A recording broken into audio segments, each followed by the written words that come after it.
There are creatures in the Pokemon world that occupy a space between the ordinary and the divine, beings so powerful they rival legendaries, yet remain accessible to those willing to search. They are called pseudo-legendaries, and their strength comes not from myth or prophecy, but from patience, from training, from the slow accumulation of power across 3 evolutionary stages. Each generation has introduced one of these extraordinary lines, dragon-typed beings who share a base stat total of 600, the same threshold that defines mythical Pokemon. They are rare, difficult to evolve, and demand levels of dedication that most trainers never reach. Yet for those who persist, these creatures become companions of unmatched capability, guardians born not from legend, but from devotion. And before we drift any further, make sure to subscribe so once we reach 1,000 subs, I can reduce the ads. And tell me where you're watching from tonight. The first pseudo-legendary appeared in the earliest days of the Pokemon world, a serpentine creature discovered beneath waterfalls and hidden in colonies beneath the waves. Dratini was so rare that people believed it to be mythical, a dragon whispered about but never truly seen, until explorers found entire communities living in underwater sanctuaries. These delicate creatures shed their skin continuously as they grow, lengthening their bodies through cycles of renewal that leave them vulnerable and exposed. During these molting periods, Dratini retreat behind cascading water, using the roar of falling streams to mask their presence from predators who might exploit their fragility. The shedding is not just growth, but transformation. Each layer of discarded skin, a memory of what they were, each new surface a promise of what they will become. Their bodies shimmer with an iridescence that hints at the energy gathering within them, a latent power waiting for the moment when evolution can no longer be denied. In the early games, encountering one required fishing with a super rod in the Safari Zone, a combination so unintuitive that many trainers completed their entire journey without ever seeing this dragon. The rarity was intentional, designed to make each sighting feel like a myth confirmed, a whisper proven true. When Dratini grows strong enough, it transforms into Dragonair, gaining elegant wings along its neck and a pair of crystalline orbs on its throat and tail. These crystals are not decorative, but functional, storing vast quantities of energy that allow Dragonair to manipulate weather patterns across entire regions. Agricultural communities in ancient times offered tributes to these dragons, hoping their fields would be blessed with rain during droughts or spared from storms during harvest.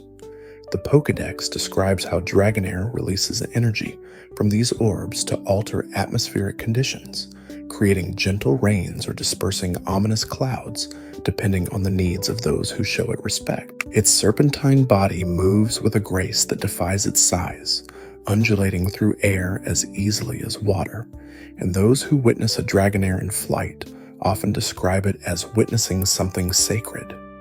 The connection to Hermes in Greek mythology becomes apparent in Dragonair's design, with small wing-like protrusions near its head resembling the helmet of the messenger god, and its long body echoing the twin serpents coiled around his caduceus staff. This blend of Eastern and Western dragon mythology creates a creature that feels both ancient and timeless, a bridge between 2 traditions of understanding power and divinity. The final evolution comes when Dragonair reaches a level of strength and experience that triggers a dramatic metamorphosis into Dragonite, a transformation so profound that it shifts from serpentine elegance to something more imposing and grounded. Dragonite gains arms, legs, and massive wings, adopting a form closer to European dragon depictions than the Chinese dragons that inspired its earlier stages. This shift in design philosophy puzzled some players initially, but it speaks to a deeper truth about evolution in the Pokemon world, that growth sometimes means abandoning what you were for something entirely new. Dragonite's intelligence is said to equal that of humans, allowing it to understand complex situations and make decisions based on empathy and moral reasoning. Many Pokédex entries describe how Dragonite patrol coastlines, watching for ships in distress and guiding lost crews back to shore through storms that would otherwise prove fatal. They dive into churning seas to rescue drowning sailors, their powerful wings allowing them to carry multiple people to safety without strain. This guardian behavior is not trained, but instinctual, as if the evolution into Dragonite awakens something protective and compassionate within them. The speed at which Dragonite can travel defies reasonable expectation, with Pokédex entries claiming they can circle the entire planet in just 16 hours. To accomplish such a feat would require sustained speeds that break the sound barrier multiple times over, yet Dragonite moves with such smoothness that those riding on its back describe the experience as peaceful rather than violent. The wind parts around its form, creating a pocket of calm that allows passengers to breathe and observe the world rushing beneath them. This speed becomes particularly meaningful when considering Lance, the Dragon Master, who serves as both Elite Four member and later champion across multiple games. His Dragonite became the face of the Dragon type for an entire generation of players, the first encounter many trainers had with this mysterious typing that resisted their starters and demanded new strategies. Lance famously used Dragonite at levels that should have been impossible, fielding specimens that had evolved before reaching the required threshold, a programming oversight that became part of his legend. Encountering him felt like facing a cheater who had access to power you could not yet obtain, a wall designed to test whether you truly understood type advantages and team composition. As we drift a little deeper into the history of pseudo-legendaries, the second generation introduced a creature whose power came not from mysticism, but from calculation, from biological engineering refined over centuries. Larvitar appears as a small, rocky creature that consumes soil to sustain itself, eating through entire mountains over the course of its development. This consumption is not gluttony, but necessity, as Larvitar requires vast quantities of minerals to fuel the internal processes that will eventually allow it to evolve. The Pokédex describes how a single Larvitar can consume a mountain's worth of earth, leaving behind valleys and altered landscapes that become geological markers of their feeding. This destructive consumption serves a purpose, compressing minerals into the dense armor that will protect it in later forms. Larvitar burrows deep underground to avoid predators, emerging only when it has stored enough energy to risk the surface. Trainers who find them describe the challenge of raising such a creature, as its constant hunger requires resources most cannot provide. Yet those who persist discover that Larvitar's appetite diminishes as it evolves, the initial consumption phase giving way to forms that no longer need to devour mountains to survive. When Larvitar evolves into Pupitar, it encases itself in a shell harder than steel, creating a protective cocoon that allows it to complete the internal restructuring required for its final form. Despite this shell, Pupitar remains mobile, using bursts of compressed gas to propel itself at high speeds, smashing through obstacles with enough force to shatter boulders.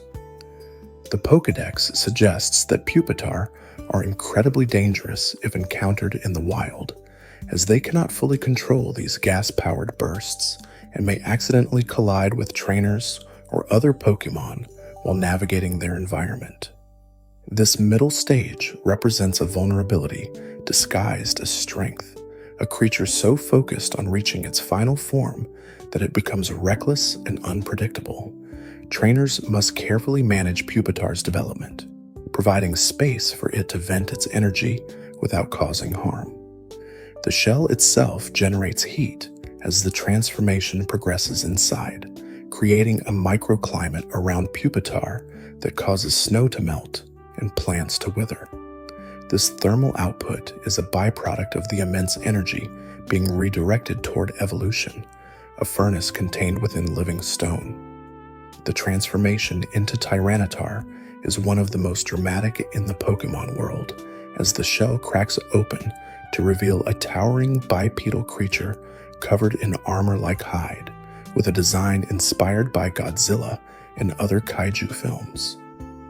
Tyranitar stands as a living natural disaster, capable of altering entire landscapes through sheer destructive capability. The Pokédex describes how a rampaging Tyranitar can change the geography around it, toppling mountains and creating new valleys as it moves. This destructive power is not malicious, but instinctual, a reflection of the energy it consumed during its Larvitar stage, now manifesting as raw physical might. Tyranitar's hide is nearly impenetrable, described as tougher than diamond, allowing it to shrug off attacks that would fell lesser Pokemon. Its typing as rock and dark gives it a unique defensive profile, resisting many common attacks while remaining vulnerable to fighting moves, creating a strategic complexity that makes it both formidable and manageable in competitive play. In later generations, Tyranitar gained access to a mega evolution that amplified its already considerable stats, transforming it into a jagged fortress of stone and rage, with torn armor spikes jutting from its back and shoulders. Mega Tyranitar becomes even more aggressive, with Pokédex entries suggesting that the energy of Mega Evolution destabilizes its temperament, making it harder for trainers to maintain control.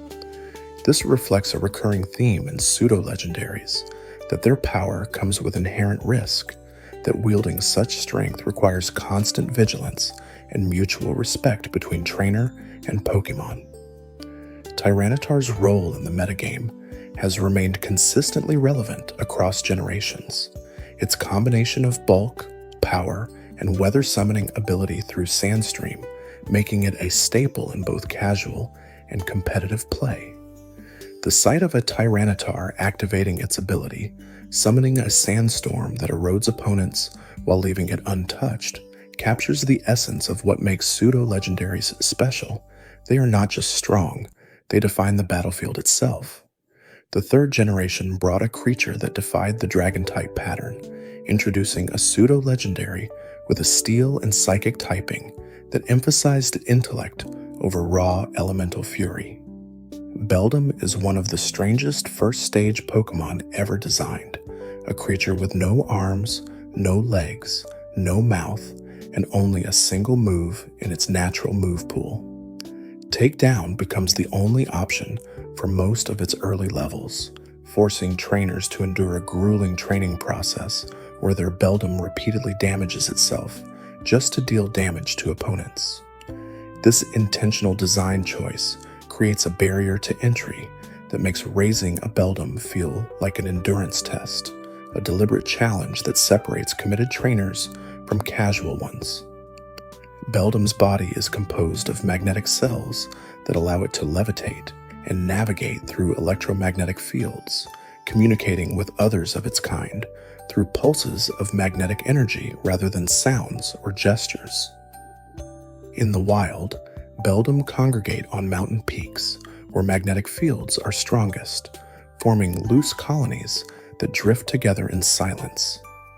When two Beldum evolve simultaneously, they fuse together to form Metang, a process that is less evolution and more merger, two consciousnesses combining into a single entity with twice the processing power. Metang gains 2 additional arms and increased mobility, but more importantly, it gains the ability to think in parallel, using its dual brains to calculate battle strategies at speeds that confuse opponents. The Pokédex describes how Metang can analyze multiple scenarios simultaneously, predicting enemy movements and formulating counterattacks before the opponent has finished their action. This hyper-analytical approach to combat makes Metang a terrifying opponent despite its middling stats, as it rarely makes mistakes and capitalizes on every opening. Trainers describe Maytang as eerily silent, communicating intent through body language and magnetic pulses rather than cries, creating an unsettling partnership where words become unnecessary. The connection between trainer and Maytang is built on understanding rather than affection, a mutual acknowledgement of capability and purpose. The evolution into Metagross occurs when two Maytang merge, creating a four-brained supercomputer housed in a body resembling a metallic spider or tank. Metagross represents the pinnacle of synthetic evolution, a creature that is more machine than beast, calculating every variable with cold precision. Its four brains work in perfect synchronization, allowing it to process information faster than any organic mind could achieve, and the Pokédex claims its intelligence surpasses that of supercomputers. Despite this cold mechanical nature, Metagross forms genuine bonds with trainers who prove themselves worthy, protecting them with the same ferocity it would apply to solving a complex equation. The typing of Steel and Psychic creates a defensive profile that resists 11 of the 18 types, making Metagross one of the most resilient Pokémon in existence. Its signature move, Meteor Mash, strikes with the force of a falling star, a Steel-type attack that occasionally raises its own physical attack stat, allowing Metagross to snowball into an unstoppable offensive threat. Champion Steven Stone made Metagross famous by using it as his ace, a partnership that defined the Hoenn region's endgame challenge. Encountering Steven's Metagross for the first time left an impression on countless trainers, as its combination of bulk, power, and speed made it a seemingly unbeatable wall. The shiny version of Metagross, which trades its blue-gray coloring for silver and gold, became one of the most sought-after variants in the series, a color scheme that emphasized its mechanical perfection. When Mega Evolution was introduced, Metagross gained a form that increased its speed dramatically and made it even more overwhelming, with additional limbs extending from its body to create a more aggressive silhouette. Mega Metagross moves with a ruthless efficiency that reflects its nature, every action calculated for maximum impact, every decision optimized for victory. It became a symbol of what pseudo-legendaries could represent beyond dragon types, proof that power could manifest in forms that prioritized logic over instinct. If you're still awake halfway through, maybe subscribe before you drift off, and tell me what time it is where you're watching from. Another quiet detail appears when we look closer at the 4th generation's contribution to the pseudo-legendary roster, a line that returned to dragon typing but added ground into the mix, creating a predator designed around raw physical dominance. Gible burrows through sand and cave systems, using its massive jaws to carrially bite through anything that gets in its way, from rocks to the legs of unsuspecting prey. The Pokédex describes Gible as clumsy and uncoordinated, often tripping over its own feet during battle, yet its bites are powerful enough to crush steel. This contrast between awkwardness and lethality makes Gible endearing despite its predatory nature, a baby dragon that doesn't yet understand its own strength. Trainers who raise Gible from this early stage often describe it as affectionate in a rough way, nuzzling with enough force to bruise and playing with an intensity that borders on dangerous. The key to training Gible is teaching it restraint, helping it understand the difference between sparring and genuine combat before it accidentally harms something it cares about. Evolution into Gabite brings with it a more streamlined design, as the awkward baby dragon transforms into a sleek, predatory form built for speed and precision. Gabite gains blade-like fins on its arms and a distinctive head crest that cuts through air with minimal resistance, allowing it to move at high speeds both underground and above. The Pokédex mentions that Gabite are territorial and aggressive, hoarding treasure in their caves and attacking anything that ventures too close to their claimed spaces. This shift from playful to possessive reflects a maturation process where survival instincts override earlier innocence, where the dragon learns that the world is not always safe. Gabite's coloring shifts to a darker blue, camouflaging it against the shadows of caves where it makes its den. Trainers must establish clear boundaries with Gabite, reinforcing trust built during the Gable stage, while also respecting its growing need for independence and space. The final evolution into Garchomp creates one of the most iconic pseudo-legendaries in the franchise, a land shark giant that moves through the ground as easily as water, bursting from beneath opponents to strike with devastating force. Garchomp's design blends predatory fish with dragon mythology, its head shaped like a hammerhead shark, while its body maintains the muscular build of a traditional dragon.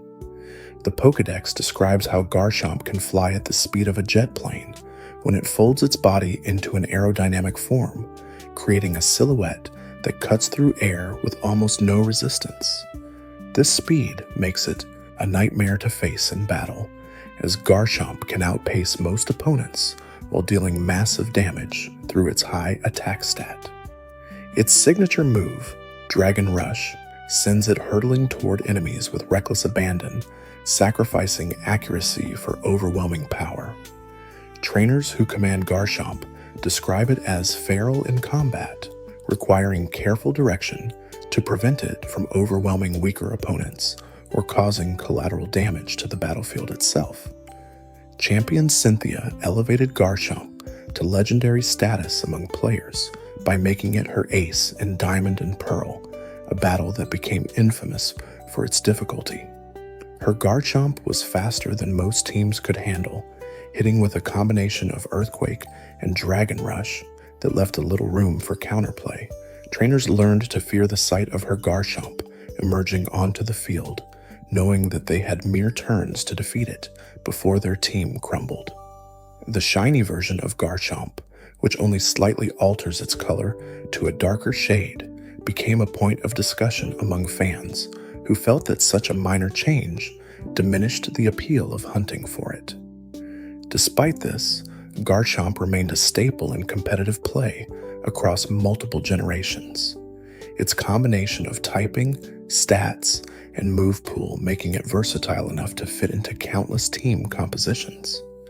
When Mega Evolution was introduced, Garchomp gained a form that increased its offensive stats further while reducing its speed, a trade-off that some players found counterintuitive, given how important speed was to its standard strategy. The bond between Cynthia and her Garchomp became emblematic of what pseudo-legendaries represent in the world of Pokémon, a partnership built over time through training and battle until trainer and Pokémon move as a single unit. Garchomp's presence in the metagame has never truly faded, even as new generations introduce new threats, because its fundamental design remains sound. It is fast enough to threaten offense, bulky enough to take hits, and powerful enough to sweep unprepared teams. The simple elegance of its stat distribution creates endless possibilities for customization, allowing trainers to mold their Garchomp into whatever role their team requires. This adaptability is the hallmark of a well-designed pseudo-legendary, flexibility wrapped in overwhelming power, accessible to anyone willing to invest the time required to raise it from Gibble to its final form. As we drift a little deeper into this topic, the 5th generation introduced not one, but 2 pseudo-legendary lines, breaking the established pattern and offering players a choice based on version exclusivity. Dano begins life as a creature defined by its lack of sight, a dark and dragon type that compensates for blindness through enhanced hearing and an aggressive temperament. The Pokédex describes Dano as destructive and difficult to train, biting everything it encounters in an attempt to understand its surroundings. This behavior stems not from malice, but from fear, as the world remains a mystery of sounds and scents that Dano cannot fully interpret. Trainers who raise Dano must exercise patience, teaching it to trust through consistency and gentle handling, never responding to its bites with anger or punishment. The bond formed during these early stages becomes the foundation for everything that follows, as Deino learns that not everything in the world will hurt it, that some beings can be trusted. Evolution into Zweilous occurs at level 50, a transformation that grants Deino a second head but still no eyes, doubling its sensory input while also doubling its internal conflict. The two heads of Zweilous constantly compete for food and territory, fighting each other as often as they fight external threats. The Pokédex suggests that Zweilous cannot truly be at peace because its two consciousnesses never fully merge, each head maintaining its own thoughts and desires. This internal struggle makes Zweilous unpredictable and dangerous, as it may attack allies if one head perceives a threat the other does not. Trainers must learn to communicate with both heads simultaneously, ensuring that neither feels neglected or threatened by the other's presence. Some describe this process as mediating a constant argument, finding ways to redirect aggression toward shared goals rather than internalized destruction. The coloring of Zweilous remains dark, black fur covering most of its body, a visual representation of the darkness in which it exists without vision. The final evolution into Hydreigon is a transcendent moment where the two warring heads finally achieve harmony by generating a third, creating a three-headed dragon of immense power and strategic complexity. The central head becomes dominant, with the two side heads acting as extensions of its will, attacking independently while coordinating their movements with perfect synchronization. Hydreigon gains the ability to fly despite its heavy build, levitating through energy generation rather than traditional wing mechanics. The Pokédex describes Hydreigon as brutal and merciless, attacking anything that moves and destroying landscapes when angered. This reputation makes it one of the most feared Pokémon in the Unova region, with stories of villages evacuated when a wild Hydreigon passed through. Yet trainers who have bonded with Hydreigon from the Deino stage report a different experience, describing their partner as fiercely loyal and protective, channeling its aggression only toward genuine threats. Champion Iris used Hydreigon as her signature Pokémon in Black and White 2, cementing its status as a symbol of mastery over dragon types. Her Hydreigon moved with a viciousness that reflected its Pokédex lore, hitting hard and fast with a special attack stat that made its Draco Meteor devastating. The typing of Dark and Dragon grants Hydreigon only one weakness in Fairy types, a vulnerability introduced in Generation 6 that balanced its previously overwhelming presence in the metagame. Before Fairy types existed, Hydreigon could sweep entire teams with minimal counterplay, its only real weakness being other dragons or ice types that could outspeed it. The shiny version turns Hydreigon's black coloring to a vibrant teal, one of the more striking color changes in the series, transforming it from a creature of darkness into something almost aquatic in appearance. The other 5th generation, Pseudo-Legendary, came from an entirely different design philosophy, trading aggression for resilience and creating a Pokémon that resembled the ancient dinosaurs more than traditional dragons. Axew appears as a small, tusk-bearing creature whose fangs grow continuously throughout its life, requiring constant use to prevent them from becoming too large to manage. The Pokédex explains that Axew mark their territory by leaving tusk marks on trees, creating patterns that other Axew recognize and respect. This behavior establishes hierarchies within wild populations, where the size and sharpness of tusks determine social standing. Trainers who raise Axew must provide materials for it to gnaw on, preventing its tusks from growing into uncomfortable lengths. This maintenance becomes a bonding activity, as Axo learns to trust its trainer to care for its needs beyond just battle training. The bright green coloring of Axo makes it distinctive, a vibrant shade that stands out against forest backgrounds where it makes its home. Evolution into Fracture occurs at level 38, transforming the small tusked Pokémon into a more formidable fighter with enlarged fangs that can crush boulders. Fracture's tusks become so sharp and durable that broken pieces remain effective weapons, and the Pokédex mentions that Fracture will often snap off its own tusks to use as tools or gifts for allies. This ability to weaponize its own body parts speaks to a pragmatic approach to survival, where every part of Fracture serves a purpose beyond mere aesthetics. The tusks regenerate over time, ensuring that Fracture is never without its primary means of attack. Trainers describe Fracture as more aggressive than Axu, eager to prove itself in battle and establish dominance over opponents. The coloring shifts to a deeper olive green, with red accents along its tusks that suggest blood even though the Pokémon itself is perfectly healthy. This visual intimidation serves as a warning to potential threats, signaling that Fracture is not to be underestimated.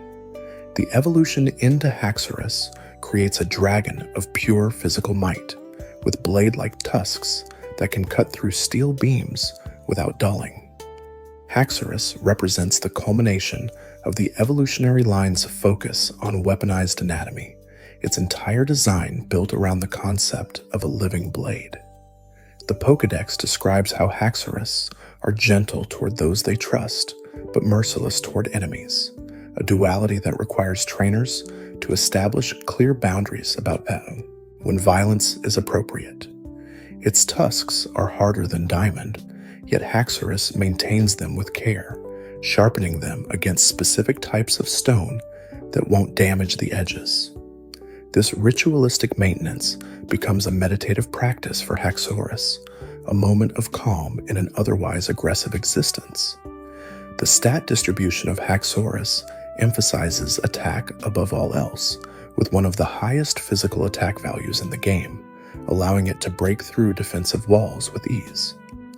Unlike most pseudo-legendaries, Haxorus does not have a secondary type, remaining pure dragon throughout its evolutionary line. This decision creates interesting strategic implications, as Haxorus gains no additional resistances, but also lacks the weaknesses that dual typing might introduce. Champion Iris used Haxorus alongside her Hydreigon, creating a dragon-type specialist team that showcased the versatility of the type across different stat distributions and battle roles. The shiny version of Haxorus trades its green coloring for black and red, creating a more sinister appearance that emphasizes its role as a physical powerhouse. In competitive play, Haxorus became known for its ability to break through stall teams using Mold Breaker to ignore abilities that would otherwise protect opponents from its devastating attacks. This ability negating trait made Haxorus unpredictable, as defensive players could no longer rely on abilities like Sturdy to survive hits that would otherwise end their run. Another quiet detail appears when we look closer at the 6th generation's Pseudo-Legendary, a dragon that abandoned the aggressive designs of previous entries in favor of something gentler and more nurturing. Goomy begins life as a slug-like creature covered in a membrane of slime that protects it from harm while also making it difficult to hold. The Pokédex describes Goomy as the weakest dragon-type Pokémon, a creature so fragile that direct sunlight can be harmful to its delicate body. This vulnerability forces Goomy to live in damp, shaded environments where moisture is plentiful and predators are few. Trainers who find Goomy often underestimate it, dismissing the slimy creature as too weak to bother training. Yet those who persist discover that Goomy's apparent weakness hides an inner resilience, a determination to survive despite the world's harshness. The slime coating is not just protective, but adaptive, changing consistency based on threats, becoming more viscous when struck and thinner when Gumi needs to move quickly. Evolution into Sliggoo occurs at level 40, but only if Sliggoo levels up during rain or in areas with high humidity, a condition that reflects its need for moisture to fuel the transformation. Sliggoo gains retractable horns and a larger body, yet it loses the ability to see clearly as a layer of slime covers its eyes and distorts visual input. The Pokédex explains that Sliggoo compensates for this by developing enhanced olfactory senses capable of tracking prey or predators through scent alone. This evolution represents a trade-off where Sliggoo gains size and power but sacrifices the clarity it once possessed, a metaphor for how growth sometimes means accepting new limitations. Trainers must adapt their strategies to work with Sliggoo's sensory profile, issuing commands that account for its reduced visual awareness.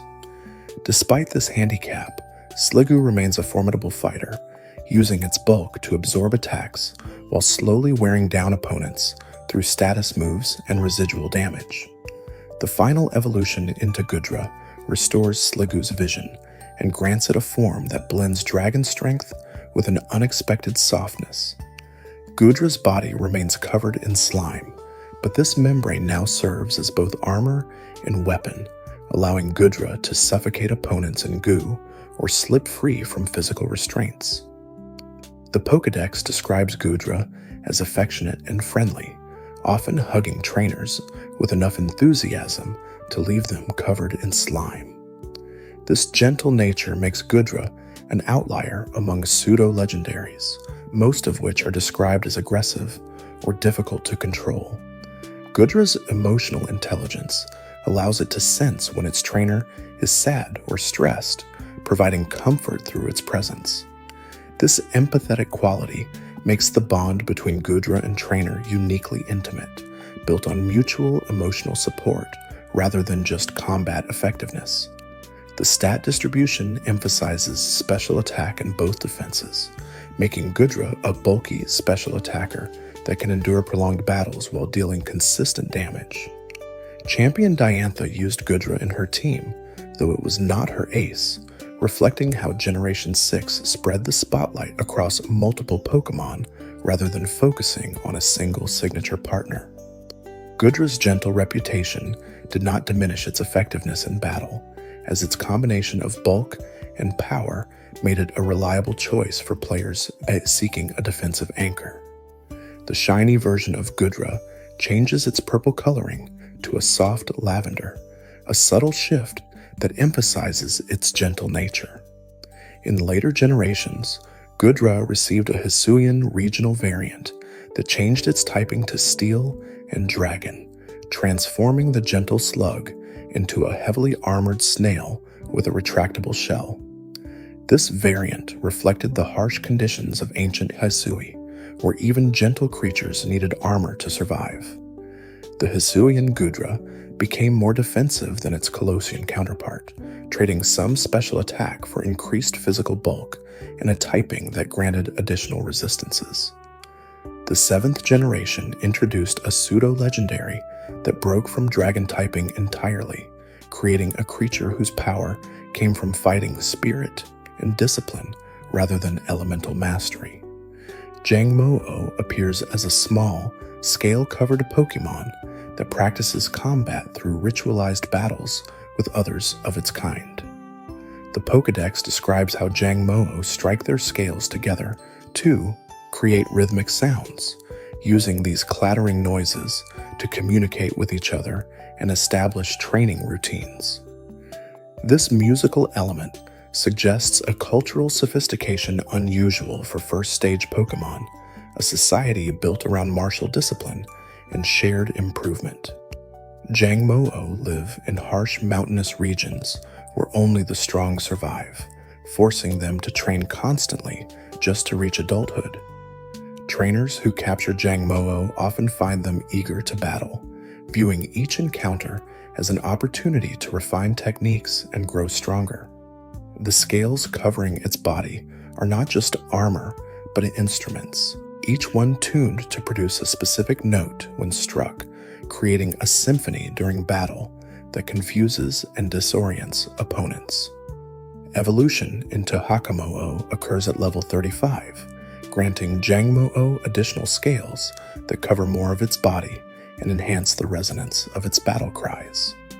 Kommo-o strikes its scales with increased force, creating sonic attacks that can shatter stone and disorient opponents before physical blows land. The Pokédex mentions that Kommo-o train by striking their scales against each other in groups, creating coordinated rhythms that teach them timing and precision. This communal training reinforces the idea that Kommo-o view combat as a shared journey rather than individual achievement, a perspective that makes them excellent partners for trainers who value teamwork. The coloring shifts from golden yellow to a more muted gray, reflecting the seriousness with which Kommo-o approach their training. Trainers describe Kommo-o as disciplined and focused, rarely wasting energy on unnecessary movements and always maintaining perfect form during battle. This efficiency makes them predictable in some ways, but also incredibly difficult to counter, as Kommo-o rarely make mistakes that opponents can exploit. The evolution into Kommo-o represents the pinnacle of martial discipline, a dragon and fighting type that combines elemental power with hand-to-hand combat mastery. Kommo-o's scales cover its entire body, forming a natural armor that deflects attacks while producing devastating sounds when struck with intent. The Pokédex describes Kommo-o as proud warriors who challenge strong opponents to test their skills, seeking worthy adversaries rather than easy victories. This warrior ethos makes Kommo-o a natural partner for trainers who value honor and fair competition, as Kommo-o will respect opponents who fight with courage even if they lose. The signature move of Kommo-o, Clanging Scales, strikes all opponents with sound-based damage while lowering Kommo-o's own defense, a move that embodies the aggressive, offensive philosophy of its fighting.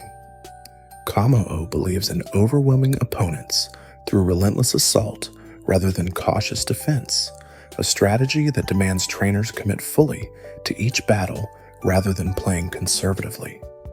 The unique typing of dragon and fighting created interesting strategic opportunities, as Kommo-o could hit a wide range of opponents for super effective damage while maintaining reasonable bulk through its defensive stats.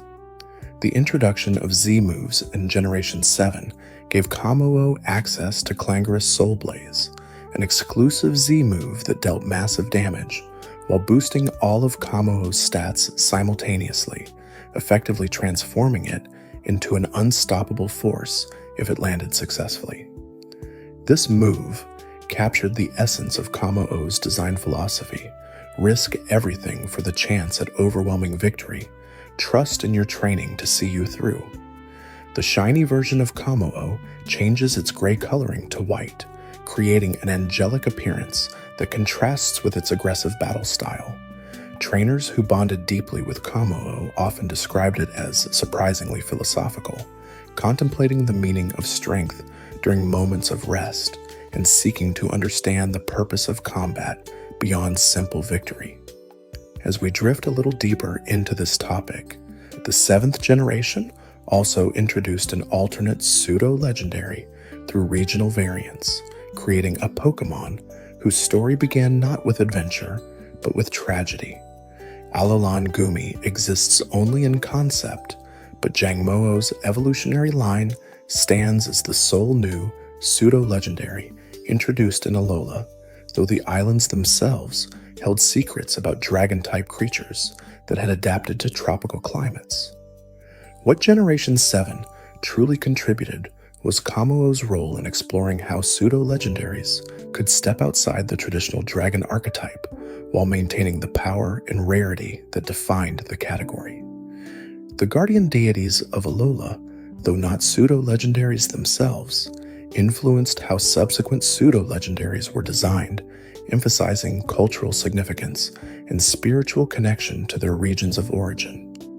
The 8th generation brought us back to traditional dragon typing with a line that blended prehistoric inspiration with spectral horror, creating ghost and dragon types that redefined what pseudo-legendaries could represent thematically.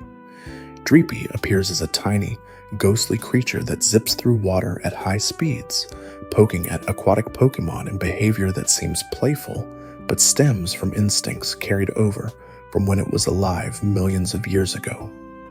The Pokédex describes Dreepy as remnants of ancient sea creatures that went extinct, their spirits persisting through time because they died before fully understanding their place in the ecosystem.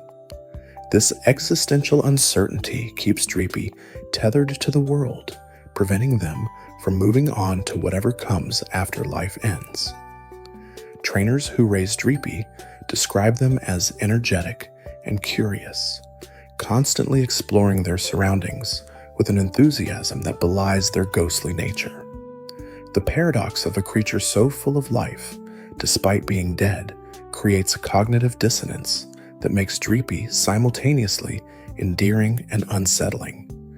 Evolution into Dracloak occurs at level 50, transforming the tiny spirit into a sleek, predatory form that serves as both fighter and caretaker. Dracloak bonds with a Dreepy that rides on its head, forming a partnership where the older ghost helps train the younger one through shared battles. This mentorship relationship is built into the species' biology, as Dracloak becomes uneasy and distressed if separated from its Dreepy passenger, seeking to replace it with any Pokémon small enough to ride in that position. The Pokédex mentions that Dracloak flies at speeds exceeding 120 miles per hour, using this velocity both to travel and to enhance the impact of physical attacks. The relationship between Dracloak and its Dreepy represents a form of communal child-rearing, where experienced members of the species take responsibility for training the next generation. Trainers must respect this bond, understanding that their Dracloak's effectiveness in battle depends partially on the confidence and skill of the Dreepy it carries. The final evolution into Dragapult creates one of the fastest Pokémon in existence, with a base speed stat of 142 that allows it to outpace nearly everything in the game. Dragapult's design resembles a stealth bomber crossed with a prehistoric aquatic predator, its head shaped like the extinct Diplocaulus, while its body suggests military aircraft engineering. The most distinctive feature of Dragapult is how it launches the Dreepy living in holes on its horns, firing them at opponents like missiles at supersonic speeds. The Pokédex clarifies that the Dreepy enjoy this experience, eagerly waiting for their turn to be launched and viewing it as play rather than combat. This bizarre attack method inspired the signature move Dragon Darts, which hits opponents twice in rapid succession, representing the launching of both Dreepy simultaneously. Dragapult's ability to turn invisible by focusing its mind adds another layer of strategic depth, allowing it to disappear from sight and reappear elsewhere on the battlefield, creating unpredictable attack patterns that overwhelm defensive players. Champion Leon used Dragapult in his final team, though it appeared only in rematches after the main story concluded, reflecting how late-game pseudo-legendaries are often held back for the most challenging encounters. Dragapult's combination of speed, power, and versatility made it a staple in competitive play immediately upon release, fitting into offensive teams that valued momentum and aggressive positioning. The Ghost and Dragon typing granted it immunity to normal and fighting moves while providing offensive coverage against a wide range of opponents. The shiny version of Dragapult changes its coloring to pale gold and cyan, creating a more ethereal appearance that emphasizes its ghostly nature.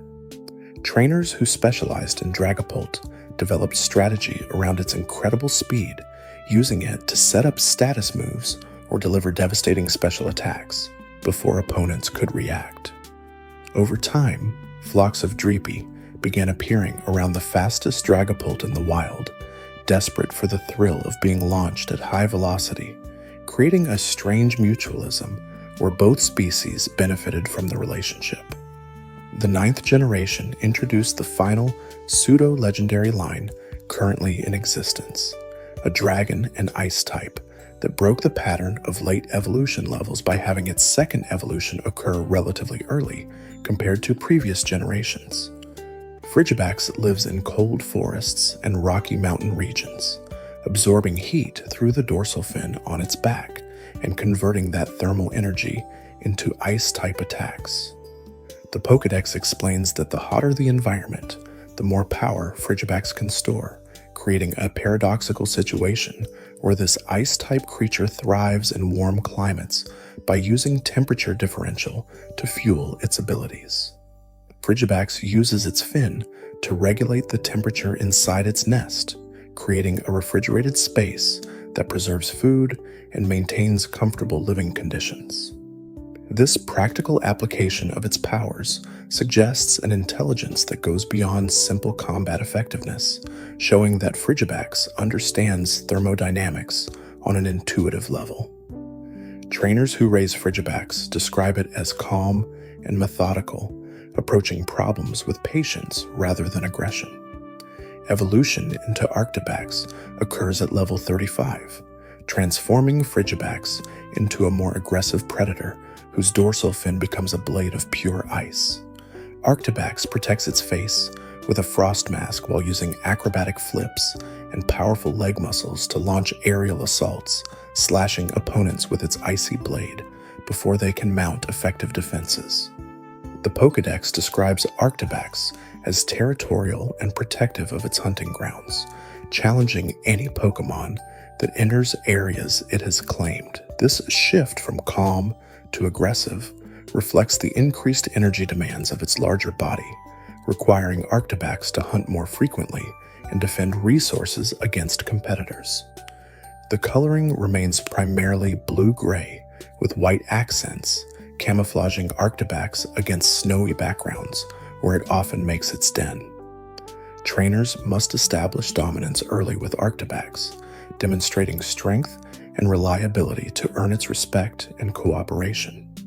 Once that bond forms, Arctibax becomes fiercely loyal, viewing its trainer as part of its territory that must be defended at all costs. The final evolution into Baxcalibur occurs at level 54, specifically chosen as a reference to the year 1954 when the original Godzilla film was released, paying homage to the kaiju that inspired much of Baxcalibur's design. Baxcalibur launches itself into the sky and releases freezing breath capable of solidifying lava instantaneously, demonstrating control over temperature that exceeds anything its previous forms achieved. The blade of ice on its back grows larger and more ornate, resembling the legendary Sword Excalibur, which inspired the Pokémon's name and thematic connection to Arthurian legend. The combination of Godzilla-inspired kaiju aesthetics and medieval European sword mythology creates a design that feels both ancient and timeless, a creature that could exist in any era and still command respect. Baxcalibur's signature move, Glaive Rush, deals massive damage, but leaves Baxcalibur vulnerable to counterattacks that deal double damage on the following turn, embodying a high-risk, high-reward philosophy that demands careful timing and strategic awareness. The signature ability Thermal Exchange perfectly complements Baxcalibur's typing and roll, boosting its attack stat when hit by fire-type moves and preventing burn status, turning what would normally be a weakness into an opportunity for offensive escalation. This ability makes Baxcalibur particularly effective against fire types who expect their attacks to deal super effective damage, only to find themselves strengthening their opponent instead. The stat distribution emphasizes attack and HP, creating a physical powerhouse that can endure hits while dealing devastating damage in return. Elite Four member Hassel used Baxcalibur as his signature Pokémon, showcasing its power during the Paldea Regions Championship Challenge.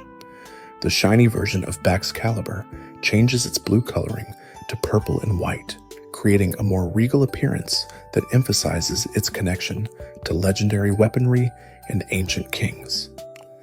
Across all 10 pseudo-legendary lines, certain patterns emerge that define what makes these Pokémon special beyond just their base stat totals. They represent commitment, requiring trainers to invest dozens of hours, raising them from weak first forms to overwhelming final evolutions. They demand patience during the vulnerable early stages when their low stats make every battle a struggle. They reward persistence by becoming some of the most versatile and powerful Pokémon available in their respective generations. The dragon typing that dominates the category reflects a cultural fascination with dragons as symbols of ultimate power, creatures that transcend normal limitations through sheer force of will and accumulated strength. Even the pseudo-legendaries that step outside dragon typing, Metagross, Kommo-o, and the Goodra variants, maintain the same fundamental philosophy of gradual growth, culminating in overwhelming capability. The relationship between trainer and pseudo-legendary often becomes the defining partnership of a playthrough, the ace that carries teams through the toughest battles and defines how players approach strategy. Champions and Elite Four members consistently use pseudo-legendaries as their signature Pokémon, recognizing that these creatures represent the pinnacle of what trainers can achieve through dedication rather than luck. Lance and his Dragonite, Steven and his Metagross, Cynthia and her Garchomp, these partnerships became iconic not just because the Pokémon were strong, but because they represented the bond between trainer and partner perfected through countless battles. The pseudo-legendary is not given, but earned, not found easily, but sought deliberately, not powerful immediately, but grown patiently over time until it becomes unstoppable.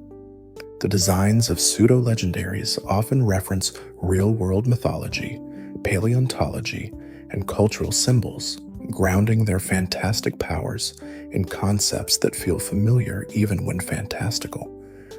Dragonite's connection to European and Chinese dragons, Tyranitar's kaiju inspiration, Metagross's sci-fi computer aesthetic, Garchomp's land shark concept, Hydreigon's three-headed dragon mythology, Goodra's subversion of aggressive dragon tropes, Kommo-o's martial arts discipline, Dragapult's stealth bomber predator fusion, and Baxcalibur's Godzilla meets Excalibur identity all draw from deeper wells of human storytelling and scientific understanding. These references make pseudo-legendaries feel like they exist beyond just the games, as if they could walk out of the screen and into legend itself. The competitive metagame has consistently been shaped by pseudo-legendaries, with multiple generations seeing these Pokémon dominate both casual and professional play. Their 600 base stat totals give them flexibility that most other Pokémon lack, allowing them to fill multiple roles depending on how trainers choose to train them. A Salamence can be a physical attacker, a special attacker, or a bulky intimidate support. A Garchomp can run offensive sets, defensive sets, or choice scarf builds that maximize its already impressive speed. A Dragapult can function as a physical attacker, special attacker, or mixed attacker depending on team needs. This versatility means that pseudo-legendaries rarely disappear from relevance, even as new generations introduce new mechanics and new Pokémon that might otherwise power creep older designs.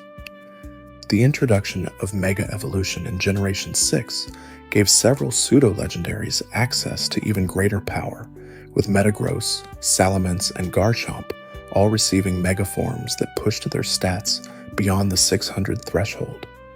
These Mega Evolutions often emphasized the aggressive aspects of their designs, with Mega Salamence growing a protective shell Mega Metagross gaining additional limbs and speed, and Mega Garchomp becoming even more of a physical juggernaut. The choice to grant Mega Evolutions to Pseudo-Legendaries reflected Game Freak's acknowledgement that these Pokémon held special places in players' hearts and deserved the additional spotlight that Mega Evolution provided. Even Pseudo-Legendaries that didn't receive Mega Evolutions benefited from the mechanic's existence, as it raised the power level of the entire game and forced defensive players to account for the possibility that any Pseudo-Legendary could suddenly transform into something even more dangerous. Regional variants introduced in later generations offered new perspectives on existing pseudo-legendary concepts, with Hisuian Goodra demonstrating how the same Pokémon could adapt to different environments and develop new typings that changed its strategic role entirely. The potential for regional variants of other pseudo-legendaries remains an exciting prospect for future generations, as seeing how Tyranitar might adapt to a tropical region, or how Garchomp might change in an Arctic environment, could introduce entirely new playstyles while maintaining the core identity of these beloved Pokémon.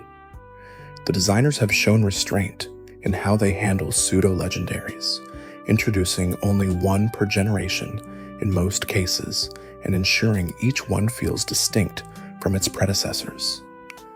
This careful curation has prevented pseudo-legendaries from feeling diluted or generic, maintaining their special status within the broader roster of Pokémon.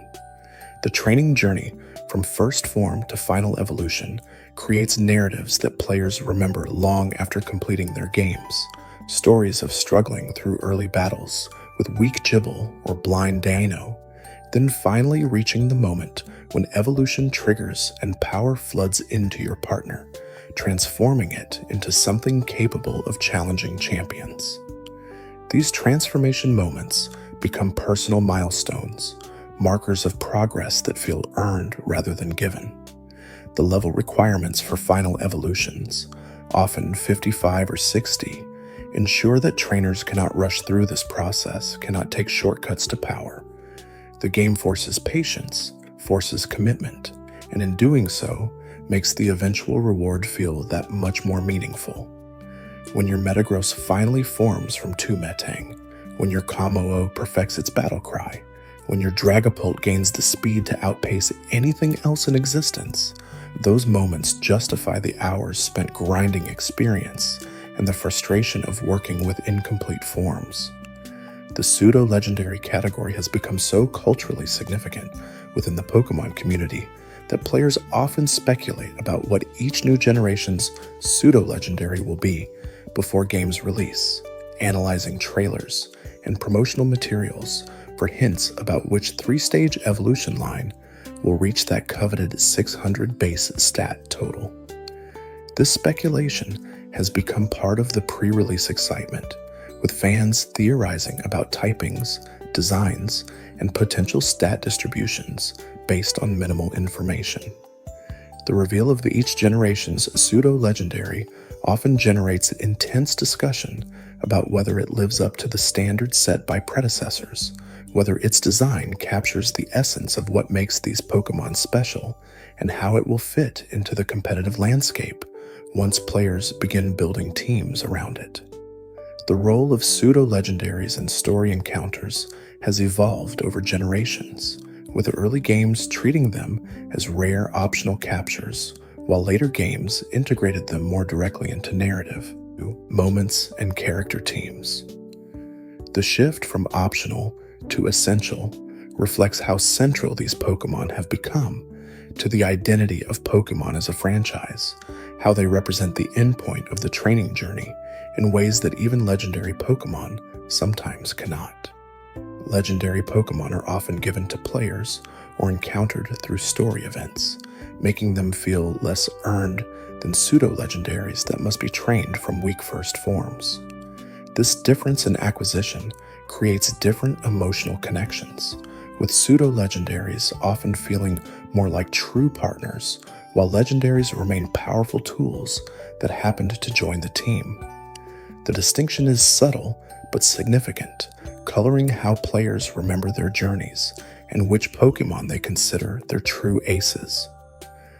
The design philosophy behind pseudo-legendaries reflects broader trends in how Game Freak approaches creating Pokemon that feel both powerful and balanced, intimidating yet attainable, rare but not impossible.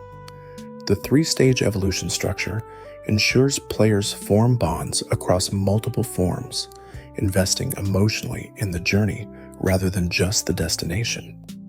The high evolution levels prevent early game dominance that would trivialize challenges and undermine the difficulty curve. The 600 base stat total places them above most standard Pokemon, but below true legendaries, creating a tier of strength that feels appropriate for the effort required to reach it. Every element of how pseudo-legendaries function within the game systems reinforces the idea that greatness comes from dedication rather than destiny, that the strongest partners are those you raise yourself rather than those handed to you by fate. As new generations continue to release, the pseudo-legendary tradition will almost certainly continue, with each new region introducing its own interpretation of what power earned through patience looks like. Future pseudo-legendaries might explore new type combinations that haven't yet been represented, perhaps a fairy and dragon type that represents the intersection of mythology and magic, or a bug and dragon type that explores how even small creatures can achieve greatness through metamorphosis. The potential for innovation within the category remains vast, as designers can play with different stat distributions, abilities, and movesets while maintaining the core identity of creatures that start weak and become unstoppable through training and time. The pseudo-legendary concept has become one of the pillars of Pokemon game design, a tradition that players expect and anticipate with each new generation.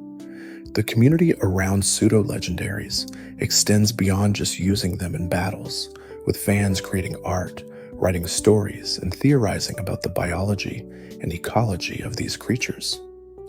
How do wild Tyranitar survive when their consumption patterns would strip entire mountain ranges of resources? What social structures do salamence form when they achieve flight and no longer need to remain earthbound? How do Dragapult populations maintain stable numbers when their reproductive strategy involves launching their young at high velocity? These questions inspire creative exploration of the Pokemon world, filling in details that the games leave ambiguous and building a richer understanding of how these creatures might exist beyond their battle functionality. The lore surrounding pseudo-legendaries often becomes as important as their competitive viability, creating multi-dimensional appreciation that goes beyond just numbers and stats. The shiny variants of pseudo-legendaries often become highly sought-after status symbols within the community, representing not just the dedication required to raise the Pokemon to its final form, but also the luck or patience required to encounter the alternate coloration.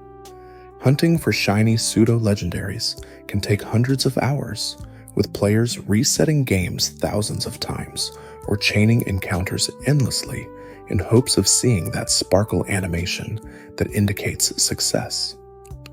The commitment required to obtain a shiny pseudo-legendary creates a double achievement, first in finding the rare coloration, and second in training it to max level, ensuring that players who possess them have demonstrated exceptional dedication to the game. These shiny specimens become conversation starters in online battles, immediately signaling to opponents that they face someone who takes Pokemon seriously enough to invest extraordinary amounts of time into obtaining and training their team. The evolution animations for pseudo-legendaries often receive special attention from developers, with longer sequences and more dramatic visual effects that emphasize the significance of the transformation. Watching Metang split and merge into Metagross, seeing Zweilous sprout its third head to become Hydreigon, observing Dreepy grow and gain its passengers as it becomes Dragapult, these animations serve as rewards for the player's patience, visual confirmation that the investment has paid off. The music often swells during these moments, adding auditory emphasis to the visual spectacle, creating multi-sensory experiences that make evolution feel like the momentous occasions they are meant to be. These animations become memorable not just for their quality, but for the emotional context surrounding them, the relief and excitement of finally reaching the goal after hours of training and preparation. The nicknames players give their pseudo-legendaries often reflect the personal stories and meanings these Pokémon hold, with trainers choosing names that reference mythology, personal experiences, or characteristics they've observed during training. A Garchomp might be named Earthquake after the move that defined its battle style, or Cynthia after the champion who made the species famous. A Metagross might be called Calculator for its methodical approach to combat, or Steven in honor of the partner that taught so many players to fear steel types. These nicknames transform pseudo-legendaries from generic species into individuals, unique partners whose personalities and histories are known only to their trainers. The act of naming reinforces the bond between player and Pokémon, making the pseudo-legendary feel less like a tool and more like a character in its own right. The post-game content in Pokémon games often revolves around perfecting pseudo-legendaries through breeding for perfect stats, training for ideal movesets, and battling against other players to test the results. The competitive breeding process for pseudo-legendaries can be particularly challenging, as their high evolution levels mean producing multiple candidates requires significant time investment. Hatching eggs, checking stats, releasing imperfect specimens, and repeating the process until achieving the desired result becomes a meditation on patience and probability. The mathematical aspects of breeding, calculating inheritance rates, and chaining beneficial traits across generations adds a puzzle element that appeals to players who enjoy optimization and min-maxing. When a perfect pseudo-legendary finally emerges from this process, it represents the culmination of two journeys: the in-game training from first to final form, and the metagame breeding that perfected its genetic potential. The role of pseudo-legendaries in the anime differs from their game counterparts, with characters like Iris's Dragonite or Ash's attempt to train a Gible creating storylines around the difficulty of controlling such powerful Pokémon. These narratives often emphasize that strength without discipline leads to chaos, that pseudo-legendaries require not just powerful trainers, but wise ones who can guide their development responsibly. The anime explores emotional dimensions that the games can only hint at, showing pseudo-legendaries as creatures with complex feelings and motivations beyond just battle effectiveness. Episodes featuring pseudo-legendaries often become fan favorites, as they showcase the spectacle of these powerful Pokémon in ways that turn-based battles cannot fully capture. The balance patches and stat adjustments that occur between generations sometimes target pseudo-legendaries that become too dominant in competitive play, introducing new counters or adjusting mechanics that previously favored them. The introduction of fairy types in Generation 6 specifically targeted dragon-type pseudo-legendaries that had dominated previous metagames, creating a new threat that forced players to reconsider strategies that had previously been reliable. These balance changes reflect the ongoing conversation between developers and players about what constitutes a fair challenge and enjoyable gameplay, with pseudo-legendaries serving as benchmarks for overall power levels. When a pseudo-legendary becomes too centralizing, warping team building around its presence, adjustments ensure that variety remains possible and that no single Pokémon becomes mandatory for competitive success. The soundtrack themes associated with pseudo-legendary encounters or training montages often become beloved pieces of video game music, with composers crafting melodies that capture the epic scale and emotional weight of these moments. The dramatic orchestration during champion battles, where pseudo-legendaries serve as final challenges, the triumphant fanfare when evolution finally triggers after dozens of levels, these musical cues become inseparable from the experience of training pseudo-legendaries. Players who hear these tracks years after putting down their games often report immediate emotional responses, memories of specific battles or training sessions flooding back with perfect clarity. Music becomes a vehicle for nostalgia, connecting players across time to the experiences that define their journeys through Pokémon worlds. The trading card game representations of pseudo-legendaries often feature them as powerful rare cards with high HP and devastating attacks, translating their video game strength into physical game mechanics. Collecting these cards becomes another way for fans to engage with pseudo-legendaries outside of battles, with rare holographic versions commanding high prices in secondary markets. The artwork on these cards frequently depicts pseudo-legendaries in dynamic poses or dramatic environments, creating visual representations that emphasize their power and majesty. For players who cannot access the video games or who prefer physical collecting, the trading cards offer an alternative way to appreciate the design and lore of pseudo-legendaries. The merchandise surrounding pseudo-legendaries includes plush toys, figures, clothing, and accessories that allow fans to display their affection for these Pokémon in everyday life. The popularity of certain pseudo-legendaries like Garchomp or Metagross has led to extensive product lines featuring their images, creating revenue streams that justify continued focus on these Pokémon in future games and media. The visibility of pseudo-legendary merchandise in stores serves as advertising for the broader franchise, introducing people who might not be familiar with Pokémon to these iconic designs that encapsulate the series' aesthetic and themes. A child who receives a Dragonite plush might become curious about the games, starting a journey that leads to discovering the joy of training their own pseudo-legendary. The ROM hacking and fan game communities often experiment with pseudo-legendary concepts, creating new evolutionary lines that follow the established formula or modifying existing ones to explore alternate design directions. These fan creations demonstrate how deeply the pseudo-legendary concept has permeated Pokémon culture, inspiring creativity that extends beyond official content.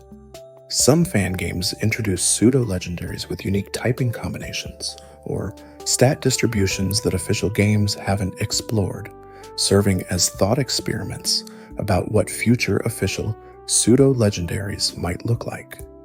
While these fan creations lack the polish and balance of official Pokémon, they showcase the passion and imagination of the community and sometimes influence how designers approach future official releases. The speedrunning community approaches pseudo-legendaries with mixed feelings, as their high evolution levels and late availability make them impractical for most speedrun categories. However, specific categories that allow for extensive grinding or RNG manipulation sometimes feature pseudo-legendaries as key team members, with runners resetting thousands of times to obtain perfect specimens that can carry them through late-game challenges quickly. The optimization required to incorporate pseudo-legendaries into speedruns creates fascinating problem-solving scenarios where runners must balance the time cost of training against the time saved by having such powerful Pokémon. Some speedrunners develop elaborate strategies for evolving pseudo-legendaries as quickly as possible, using experience share mechanics and optimal encounter routing to reach necessary levels while minimizing overall time loss. The documentary photography community within Pokémon games particularly features like Pokémon Snap or the photo modes in recent titles often showcases pseudo-legendaries in their natural habitats, capturing images that emphasize their majesty and power. These photographs become art in their own right, with players competing to capture the perfect shot of a Salamence in flight or a Tyranitar against a stormy sky. The aesthetic appeal of pseudo-legendaries makes them popular subjects for in-game photography, their designs inherently cinematic and dramatic. Some players dedicate entire playthroughs to documenting pseudo-legendary behavior, creating photographic journals that tell stories without words, visual narratives of these creatures living their lives beyond human interference. The academic analysis of pseudo-legendaries as game design elements reveals intentional choices about pacing, reward structures, and player psychology. The delayed gratification of training a weak Pokémon for dozens of hours before it becomes powerful teaches patience and commitment, skills that extend beyond gaming into other aspects of life. The satisfaction of finally achieving evolution creates positive reinforcement that encourages continued engagement with the game, building habits of persistence and goal-oriented behavior. Game designers study how players interact with pseudo-legendaries to better understand what motivates long-term engagement and how to structure progression systems that feel rewarding rather than tedious. The success of the pseudo-legendary concept has influenced other RPGs and monster collecting games, with many adopting similar structures of rare, late-evolving creatures that become exceptionally powerful when fully developed. Another quiet detail appears when we look closer at how different pseudo-legendaries reflect the environments and cultures of their home regions, becoming ambassadors for the themes and aesthetics that define each generation. Dragonite's connection to water and weather manipulation mirrors Kanto's diverse geography, from the seafoam islands to the coastal routes where sailors depend on favorable conditions. The agricultural tributes offered to Dragonair speak to a pre-industrial society where weather determined survival, where communities lived or died based on rainfall and seasonal patterns they could not control. This dependency created religious and cultural practices centered on appeasing powerful creatures, turning Dragonair into objects of worship despite being mortal Pokémon rather than true deities. The mythology that grew around the Dratini line, the belief that they were mythical until proven otherwise, reflects how rare encounters can become legend when communication is limited and documentation is sparse. Tyranitar's presence in Johto connects to the region's mountainous terrain and volcanic activity, creating an ecology where creatures capable of consuming and reshaping stone find abundant resources.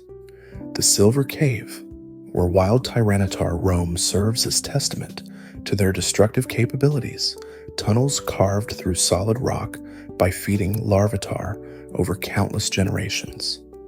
The layers of geological disruption visible in these caves tell stories of Tyranitar families that have lived there for centuries, each generation leaving its mark on the landscape.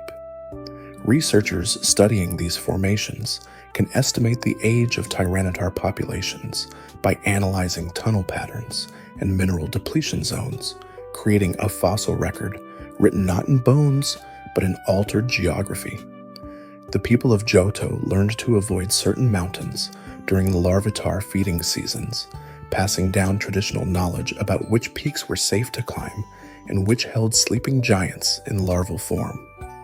Metagross and the Hoenn region share themes of technological advancement balanced against natural preservation, with Metagross representing the pinnacle of what happens when evolution produces something that operates like a machine.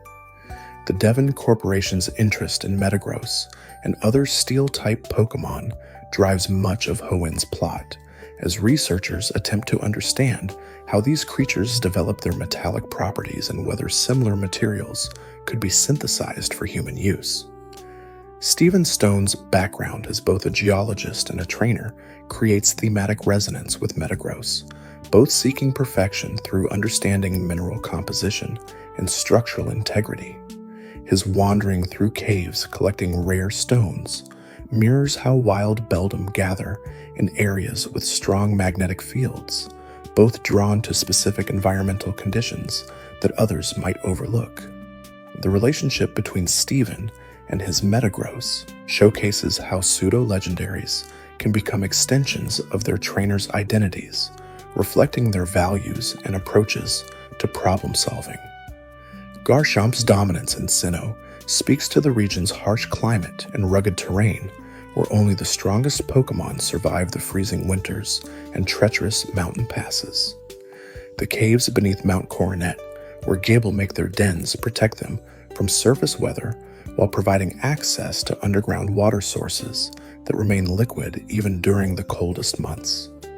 The territorial behavior of Gabite creates a natural population control mechanism, preventing overgrazing of limited food resources in environments where prey Pokémon are scarce during winter.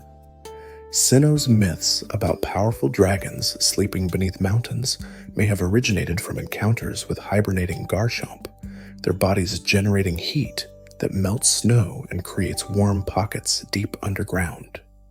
Ancient peoples venturing into these caves, seeking shelter from storms, might have discovered the sleeping dragons and interpreted their presence as divine protection against the elements. The dual pseudo-legendary lines of Unova reflect the region's themes of duality and moral complexity, with Hydreigon representing destructive power and Haxorus representing disciplined strength.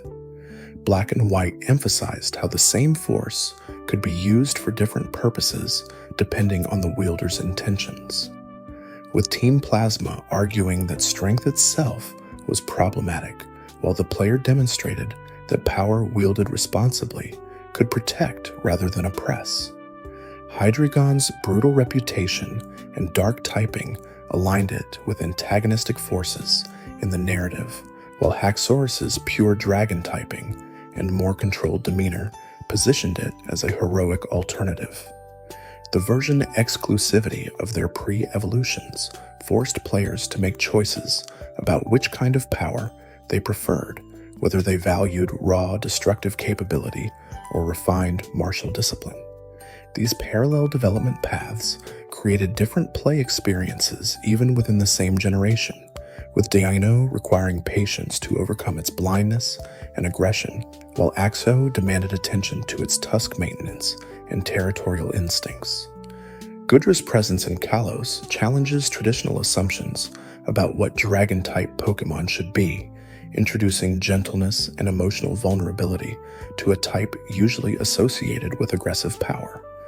The fairy tale aesthetics of Kalos, with its emphasis on beauty, romance, and elegance, find expression in Goodra's soft form and affectionate personality.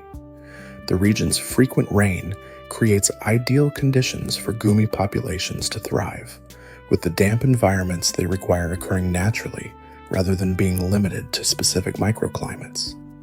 Kalos's cultural emphasis on bonds between people and Pokémon manifests in Goodra's unusual dependency on emotional connection, as it seems to grow stronger through affection rather than combat alone. Trainers report that Goodra, who feel loved and secure, perform better in battles than those who are simply trained mechanically, suggesting that emotional state directly influences combat effectiveness for this species. This psychological dimension adds complexity to raising Goodra, requiring trainers to develop empathy and emotional intelligence alongside traditional battle strategies.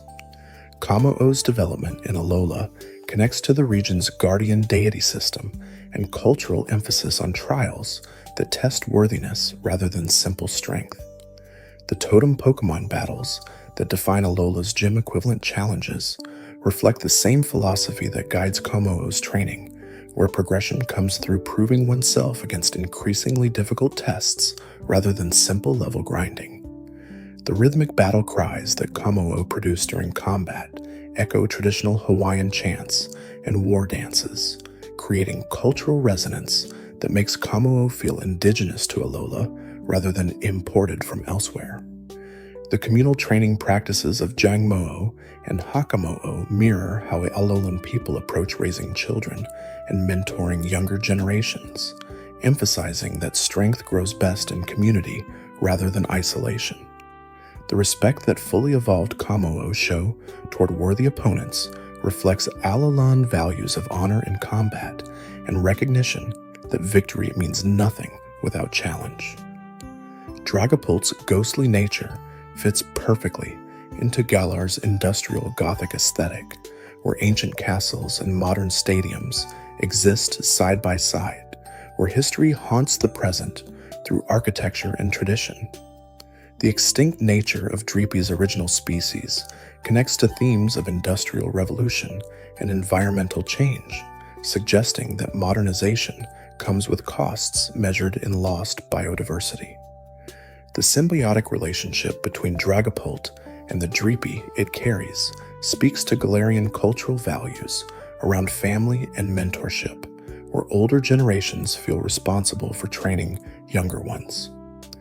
The popularity of Dragapult in Galar's stadium battles reflects how the region has turned Pokémon combat into spectator sport, with dramatic aerial maneuvers and missile-launching attacks, creating visual spectacle that crowds cheer for. The stealth bomber aesthetics of Dragapult tie into Galar's history of military innovation and strategic thinking, celebrating cleverness and tactical advantage alongside raw power. Baxcalibur's ice and dragon typing makes it uniquely suited to Paldea's diverse climate zones, capable of thriving in both the snowy peaks of Glaciado Mountain and the temperate regions where it can absorb heat to power its ice generation. The paradox of an ice type that grows stronger in heat reflects Paldea's embrace of contradiction and unconventional thinking, where traditional weaknesses can become strengths through clever adaptation. The Arthurian references in Baxcalibur's design connected to Paldea's Spanish and Portuguese influences, where medieval European history mixes with regional identity to create unique cultural fusions. The idea of a sword pulled from stone, of proving worthiness to wield legendary power, resonates with the academy system that dominates Paldean society, where students must prove themselves through achievement before being granted access to advanced knowledge and opportunities. Baxcalibur becomes a metaphor for potential realized through education and training, raw material shaped into something legendary through deliberate cultivation. As we drift a little deeper into this topic, the habitats where pseudo-legendaries make their homes reveal fascinating adaptations to extreme environments that most Pokémon cannot tolerate. Dratini colonies beneath waterfalls create ecosystem microclimates where the constant flow of water provides protection from predators who cannot navigate turbulent currents. The waterfalls themselves generate negative ions and white noise that may serve additional purposes beyond simple concealment, perhaps affecting how Dratini sense their environment or communicate with each other. Researchers observing these colonies note complex social structures where elder Dragonair serve as weather regulators for the community, ensuring that conditions remain stable enough for vulnerable Dratini to complete their molting cycles safely. The hierarchies within these colonies are based not on dominance, but on wisdom, with the eldest Dragonair making decisions about when to migrate, when to breed, and how to respond to environmental threats. Larvitar feeding grounds become geological sites of interest, where entire mountain faces show signs of systematic consumption over decades or centuries. The patterns of mineral depletion reveal information about Larvitar dietary preferences, as certain rock types are consumed first, while others remain untouched until nothing else is available. Geologists can estimate how long a Larvitar colony has occupied a region by measuring the extent of landscape alteration and comparing it to known feeding rates. Some mountains in Johto have become hollow over millennia of Larvitar occupation, creating vast underground cavern systems where families of Tyranitar now live permanently. These caverns maintain stable temperatures year-round and provide protection from threats that might challenge even fully evolved Tyranitar, creating fortress-like strongholds where multiple generations coexist peacefully. The youngest Larvitar feed on peripheral areas, while mature Tyranitar defend the core territories, creating defensive perimeters that few intruders can breach.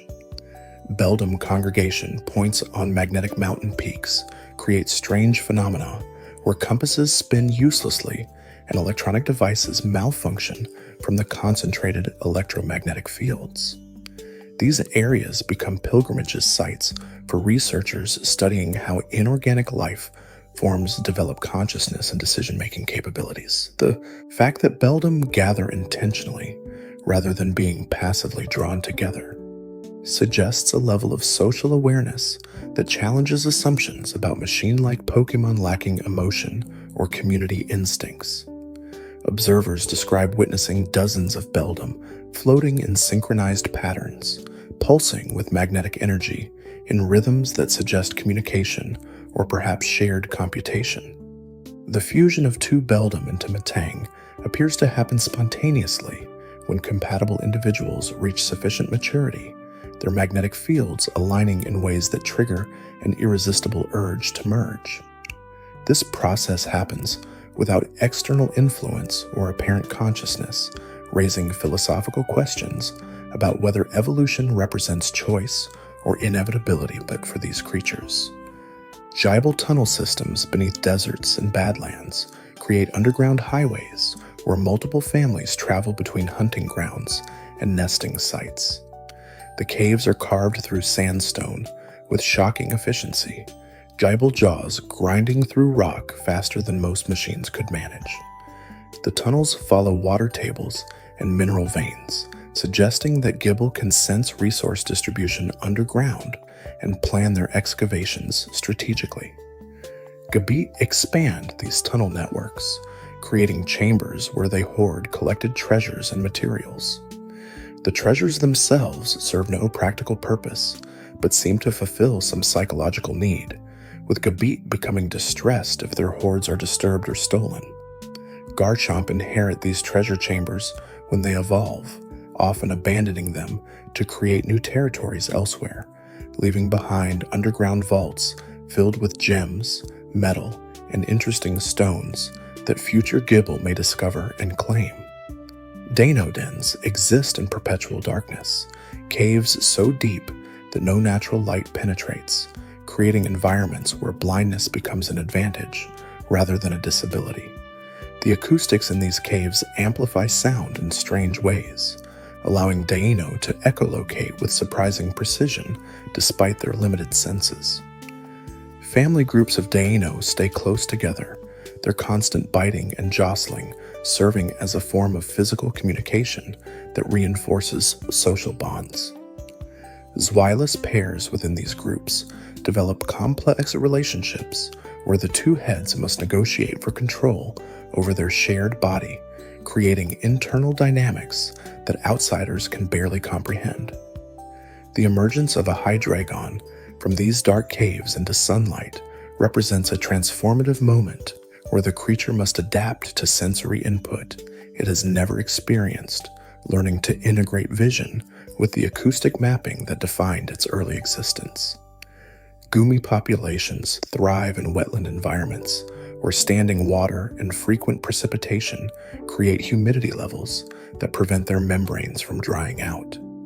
These wetlands become sanctuaries where multiple evolutionary stages coexist peacefully, with Elder Goodra protecting Gumi from predators who might view the weak dragons as easy prey. The slime trails that Gumi leave behind serve as chemical markers that other Gumi can follow, creating pathways through the wetland that lead to food sources and safe resting spots. Sliggoo congregate in slightly deeper water where their reduced vision becomes less of a handicap, using scent and touch to navigate environments where sight provides a little advantage anyway. The evolution into Goodra seems to occur most readily during heavy rainstorms, as if the abundance of water triggers some biological switch that completes the transformation. Newly evolved Goodra emerge from these storms with their vision restored, experiencing the world in full visual detail for the first time in their existence. Kommo-o training grounds in harsh mountain regions become centers of cultural transmission where techniques and battle philosophies pass between generations through observation and practice. The metallic sounds of scales striking together echo through canyons, creating soundscapes that can be heard for miles. These acoustic signatures allow Kommo-o to identify specific individuals by their unique rhythms, recognizing family members or rivals even when visual identification is impossible. Kommo-o territories surrounding these training grounds serve as buffer zones where young Kommo-o can practice combat against opponents of similar skill level without risking serious injury. The communal approach to training creates cohort bonds where Kommo-o who trained together recognize each other years later, showing preference for cooperation over competition when encountering former training partners. Kommo-o mentors observe these interactions from overlooked positions, intervening only when training becomes too aggressive or when Kommo-o need guidance on proper technique. Dreepy hunting grounds over open ocean create spectacular visual displays as hundreds of tiny ghosts zip across wavetops at high speed, occasionally diving underwater to startle fish before remembering they don't need to eat. The playful behavior serves no practical purpose for the ghostly creatures, but seems to bring them joy, suggesting that consciousness persists even after death and biological needs vanish.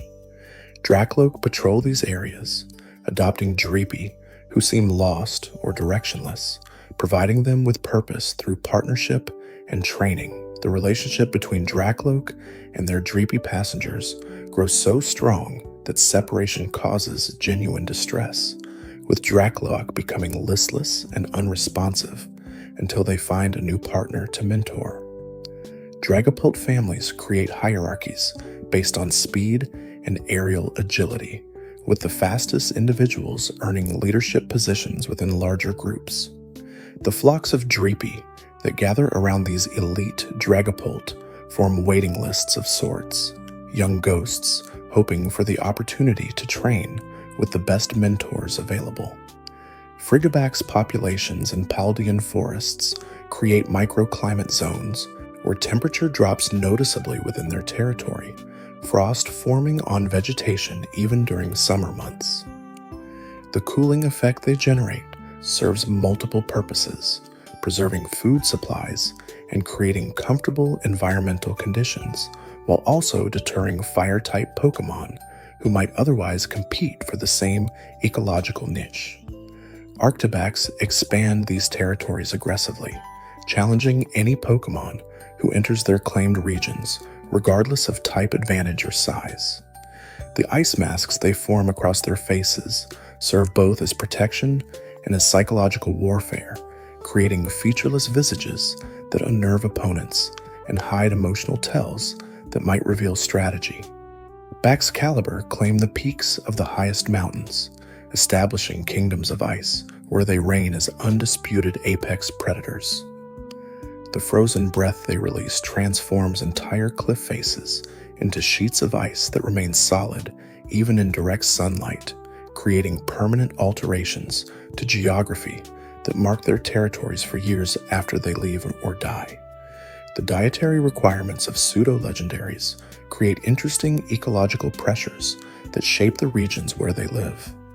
Dragonite's intelligence and guardian behavior suggest that they may have moved beyond simple predator-prey relationships into something more complex, possibly trading their protection services to communities in exchange for offerings of food or treasure.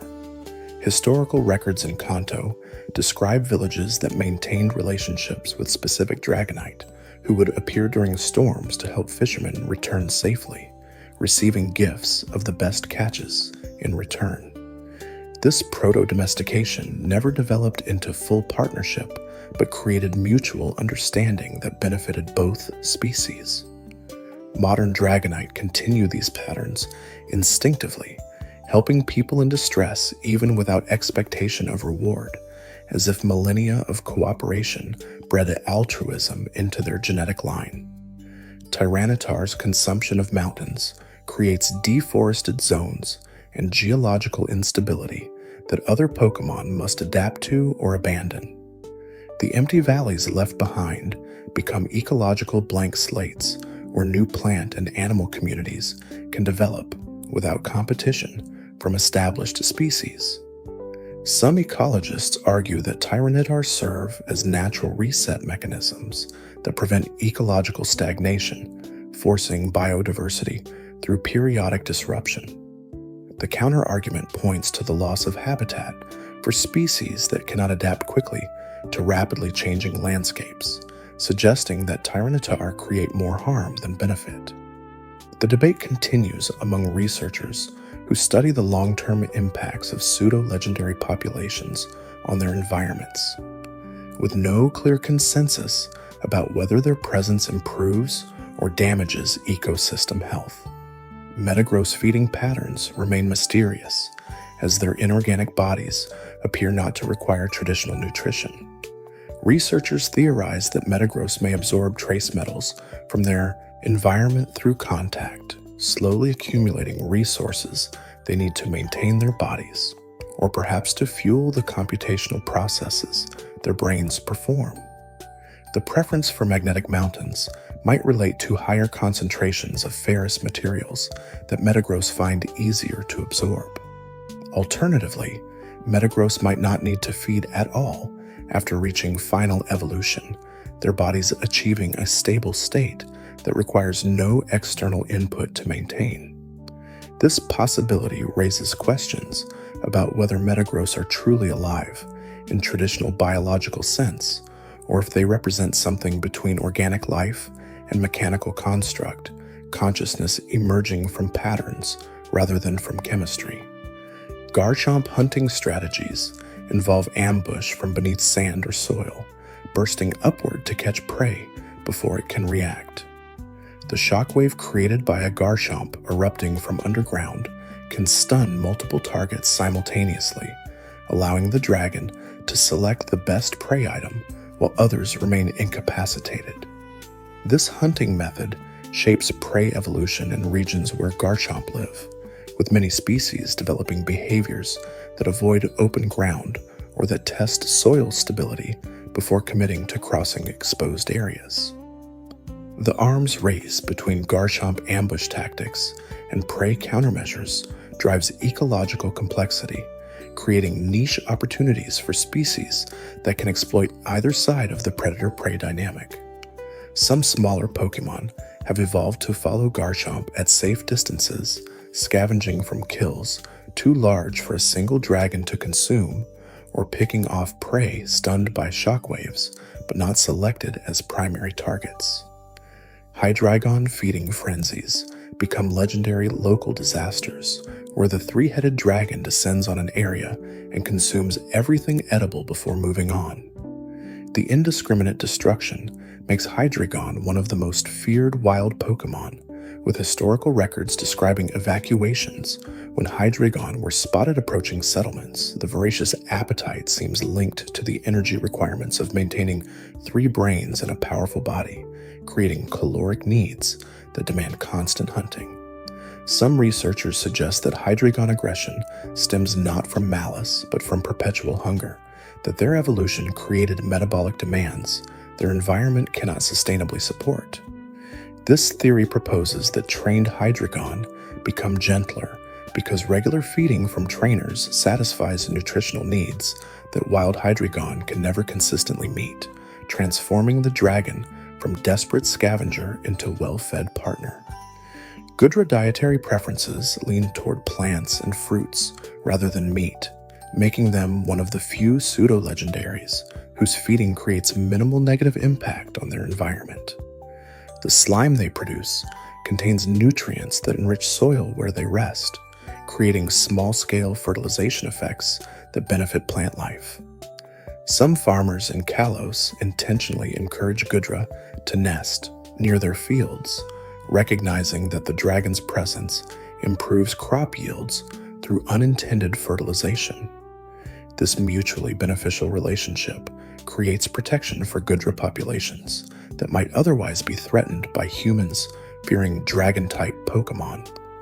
The gentleness that makes Goodra unusual among pseudo-legendaries also makes it easier for human-Goodra coexistence to develop naturally without the conflict that often characterizes interactions between people and powerful Pokémon.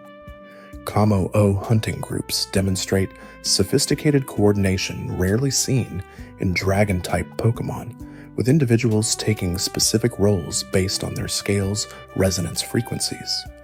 Some Kommo-o create disorienting sounds that confuse prey, while others approach from advantageous angles to strike incapacitated targets.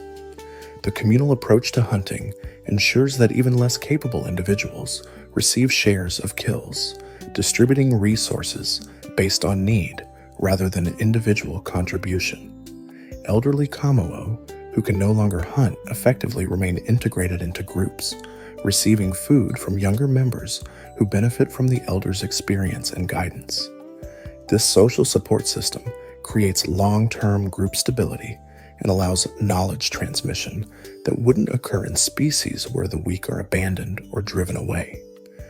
Dragapult feeding behavior appears non-existent in the traditional sense, as their ghostly nature eliminates biological need for nutrition. However, Dragapult still engage in hunting behavior, targeting prey that they immediately ignore after capture. Some researchers interpret this as residual instinct from their living days, actions performed without understanding that they no longer serve purpose. Others suggest that Dragapult hunt to train their dreepy passengers, teaching combat techniques through demonstration, even though neither dragon needs the prey. The possibility that Dragapult engage in hunting purely as educational exercise speaks to sophisticated social cognition, the ability to act for others' benefit without personal gain, a trait that suggests higher-order thinking than most ghost types display. Baxcalibur's heat absorption feeding creates a logical paradox where the dragon thrives by consuming the very energy type that should damage it. The dorsal fin acts as a reverse heat pump, drawing thermal energy from the environment and converting it into ice-type power through unknown biological processes. This thermodynamic violation has puzzled scientists who cannot explain how Baxcalibur generates cold from heat input without expending more energy than it gains. The current working theory proposes that dragon-type energy provides the additional power needed, creating a hybrid system where multiple energy types interact to produce effects that single types could not achieve alone. If proven, this theory would revolutionize the understanding of how Pokémon typing functions at biochemical level, potentially explaining other seemingly impossible abilities that various species demonstrate. As we drift a little deeper into this topic, the breeding and life cycle patterns of pseudo-legendaries reveal reproductive strategies that ensure species survival despite their rarity and the dangers their habitats present. Dratini eggs require constant submersion in water to develop properly, with parents taking turns guarding clutches hidden in underwater caves. The incubation period extends for months, during which time the developing Dratini absorb minerals from the water that will form the foundation of their future crystals. Eggs that receive insufficient mineral nutrition during development produce Dratini with smaller, less functional crystals, handicapping their eventual evolution into Dragonair. This dependency on water quality creates vulnerability to pollution and environmental degradation, making Dratini populations sensitive indicators of ecosystem health. Conservation efforts in Kanto and Johto focus on maintaining clean waterways, specifically to protect Dratini breeding grounds from industrial contamination. Larvitar reproduction involves females consuming specific rare minerals before laying eggs, concentrating these materials into the shells that will protect developing young. The eggshells themselves are harder than diamond, providing protection that allows larvitar eggs to survive being buried in rock slides or volcanic eruptions. This durability means larvitar eggs can remain viable for years if conditions don't trigger hatching, waiting patiently until the surrounding environment could contain sufficient resources to support the ravenous appetite of newly hatched young. Researchers have discovered larvitar eggs in geological layers suggesting they've been dormant for centuries, only hatching when excavations or earthquakes expose them to surface conditions that activate whatever mechanism triggers development. This suspended animation capability ensures larvitar populations can survive mass extinctions or environmental catastrophes that eliminate most other species.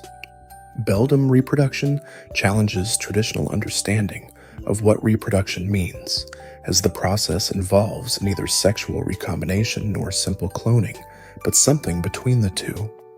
When a Metagross judges conditions favorable, it appears to subdivide portions of its consciousness and mass into new Beldam, creating offspring that carry genetic and experiential memory from the parent. These newly formed Beldam are not blank slates, but contain compressed versions of their parents' knowledge, giving them advantages that wild-hatched Pokémon lack. The decision to reproduce appears to be logical rather than instinctual, with Metagross calculating whether creating offspring serves purpose beyond simple species propagation. This cognitive approach to reproduction suggests that Metagross populations self-regulate more effectively than species driven by blind biological imperative, maintaining numbers appropriate to available resources without overshooting carrying capacity. Gibel breeding seasons coincide with periods when desert prey populations peak, ensuring that newly hatched young have abundant food sources during their vulnerable early weeks. Female Garchomp excavate deep nursery chambers where they lay eggs, then remain nearby to defend against predators while the young develop. The protective behavior ends abruptly once Gibel hatch, with mothers departing immediately and leaving offspring to fend for themselves. This harsh approach creates intense selection pressure, where only the strongest and most resourceful Gibel survive to adolescence, maintaining population quality at the cost of high juvenile mortality. The survivors carry genes and learned behaviors that allowed them to overcome challenges their siblings could not, concentrating advantageous traits in each successive generation. Over time, this brutal selection process creates Gibel populations adapted specifically to their local environment's unique challenges, leading to regional variants that differ in behavior and combat style, even though they remain the same species. Deino reproduction involves females laying large clutches of eggs in deep cave systems, then abandoning them immediately without providing parental care. The darkness that defines Deino existence begins before hatching, as developing embryos grow in pitch-black environments without any exposure to light. This early darkness may be necessary for proper development, as Deino exposed to light too early sometimes develop vision that they cannot effectively use, creating confusion that makes them even more aggressive than usual. Sibling Deino fight immediately upon hatching, establishing dominance hierarchies that determine feeding order and resource access. The two-headed nature of Zweilous creates additional complexity, as the internal competition between heads begins during evolution and continues until either Hydreigon's third head resolves the conflict or one head suppresses the other through psychological dominance. Researchers studying Zweilous report that the head that eventually becomes Hydreigon's central consciousness shows subtle signs of dominance even at the Zweilous stage, suggesting that the outcome of this internal struggle may be predetermined rather than random. Gumi breeding requires environmental humidity levels that limit their reproductive range to specific wetland habitats. The eggs are covered in protective slime that prevents desiccation but also makes them difficult for predators to grip or damage through physical attacks. Parent Goodra remain near egg clutches for longer than most dragon types, actively defending against threats rather than simply laying eggs and departing. This extended parental care creates bonding opportunities between parents and offspring that may explain Goodra's unusual emotional intelligence and capacity for affection. The memory of being protected during vulnerable early life stages creates template for how Goodra approach relationships with trainers, seeking to recreate the security they experienced as Goomy. This psychological imprinting makes Goodra easier to train than most pseudo-legendaries, as they naturally trust beings who provide care and protection. Kommo-o hatching ceremonies within mountain communities become cultural events where elder Kommo-o gather to welcome new generation members through ritualized scale striking that creates harmonic resonances. The newly hatched Kommo-o instinctively join these rhythms, adding their voices to the chorus before they have any training or understanding of what the sounds mean.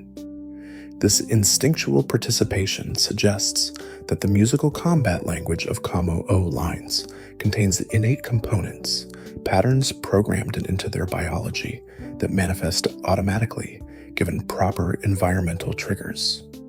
The communal hatching celebrations also serve practical purposes, introducing young Kommo-o to the broader community and establishing social connections that will provide support networks throughout their lives.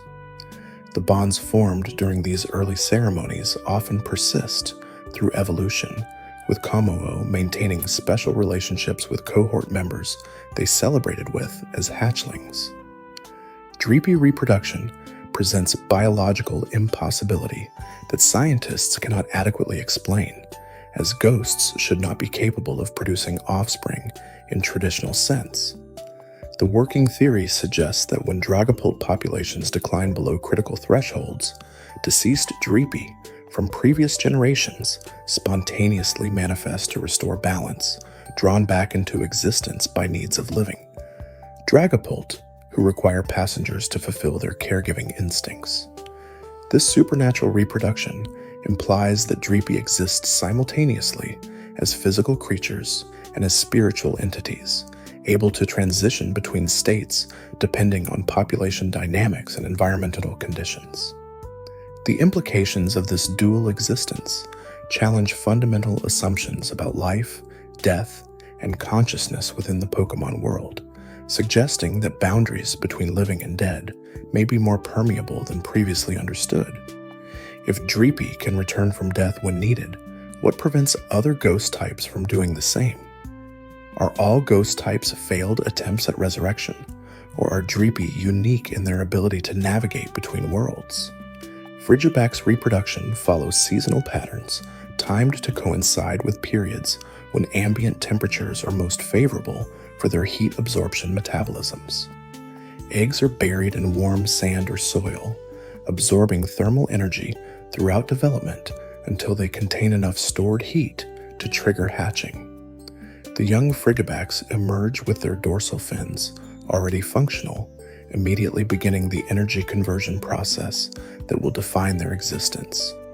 Parents provide no care beyond site selection, trusting that proper burial location will give the offspring sufficient resources to survive independently. This hands-off approach creates selection for Frigibacks born with the strongest heat absorption capabilities, as those with weaker fins fail to gather enough energy before hatch and never emerge from their eggs. The unhatched eggs remain buried indefinitely, slowly releasing absorbed heat back into the ground until they cool to ambient temperature and cease being recognizable as eggs at all. The genetic diversity within pseudo-legendary populations tends to be lower than in most Pokemon species, a consequence of their rarity and the difficulties involved in bringing two mature individuals together for breeding. This limited genetic pool creates vulnerability to diseases and environmental changes that more diverse populations could absorb through genetic variation.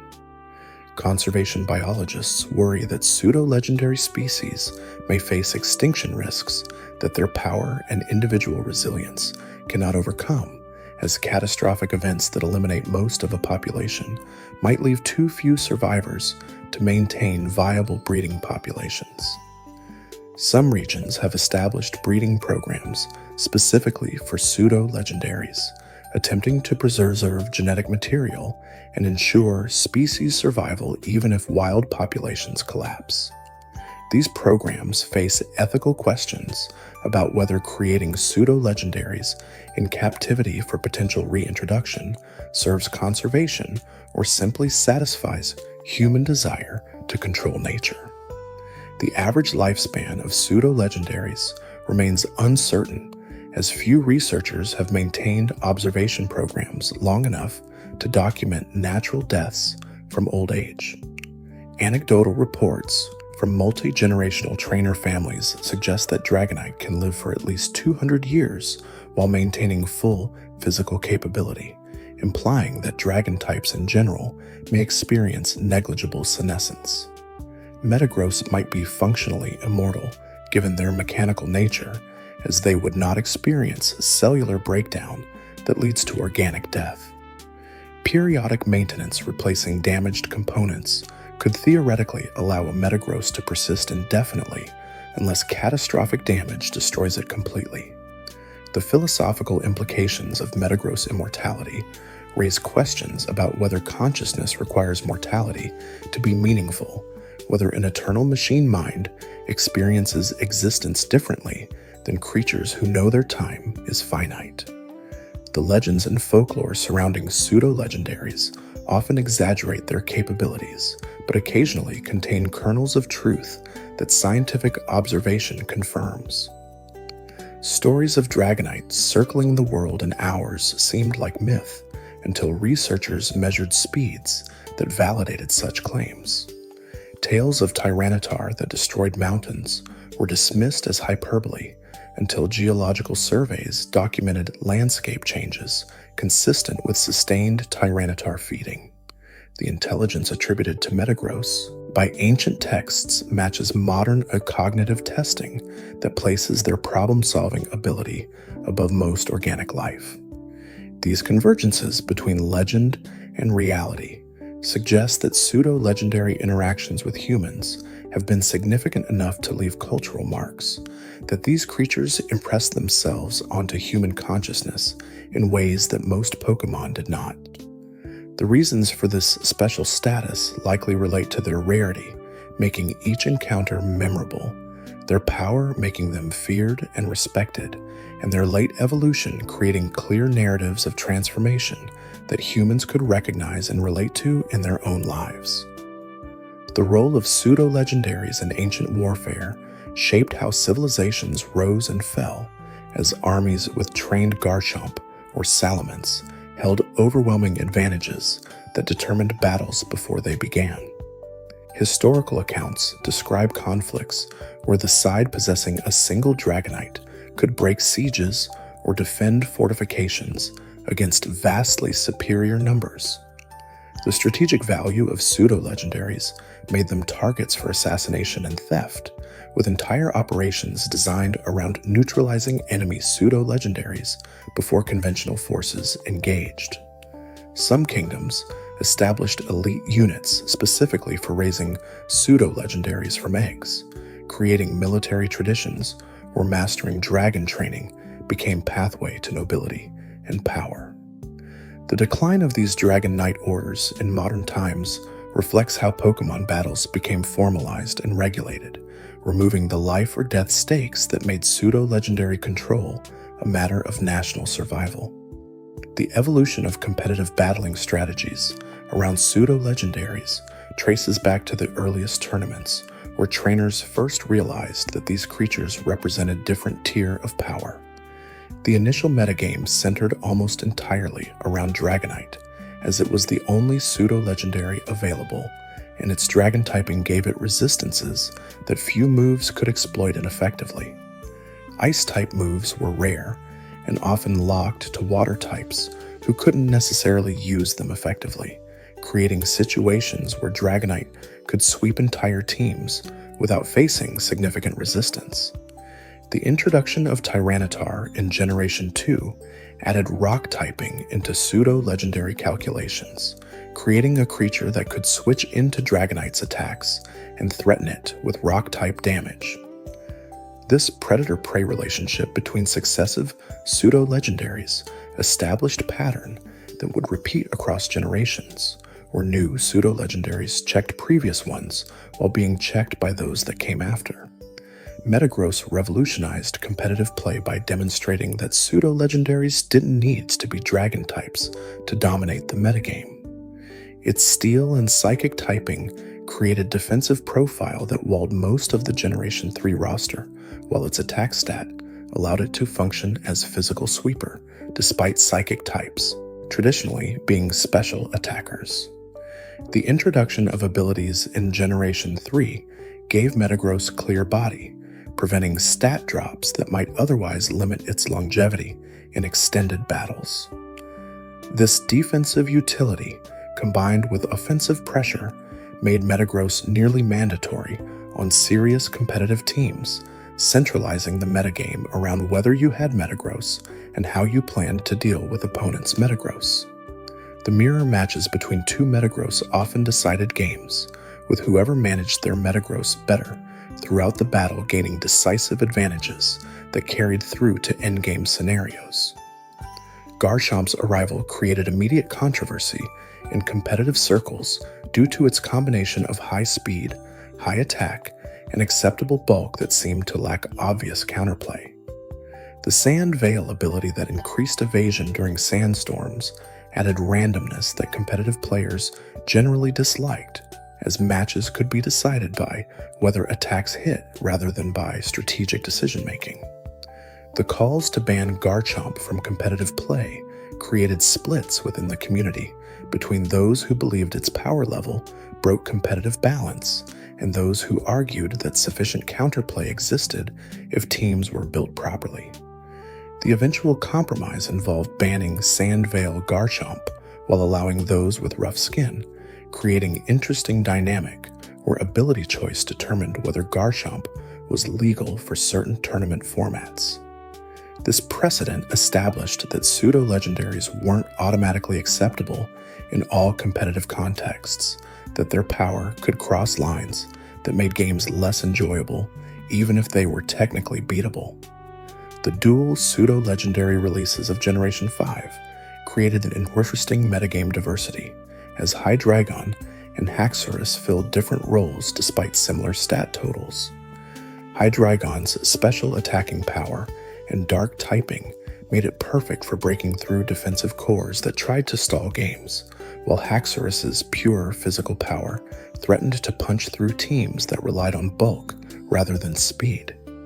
The choice between them often came down to team composition and preferred playstyle rather than one being objectively better than the other.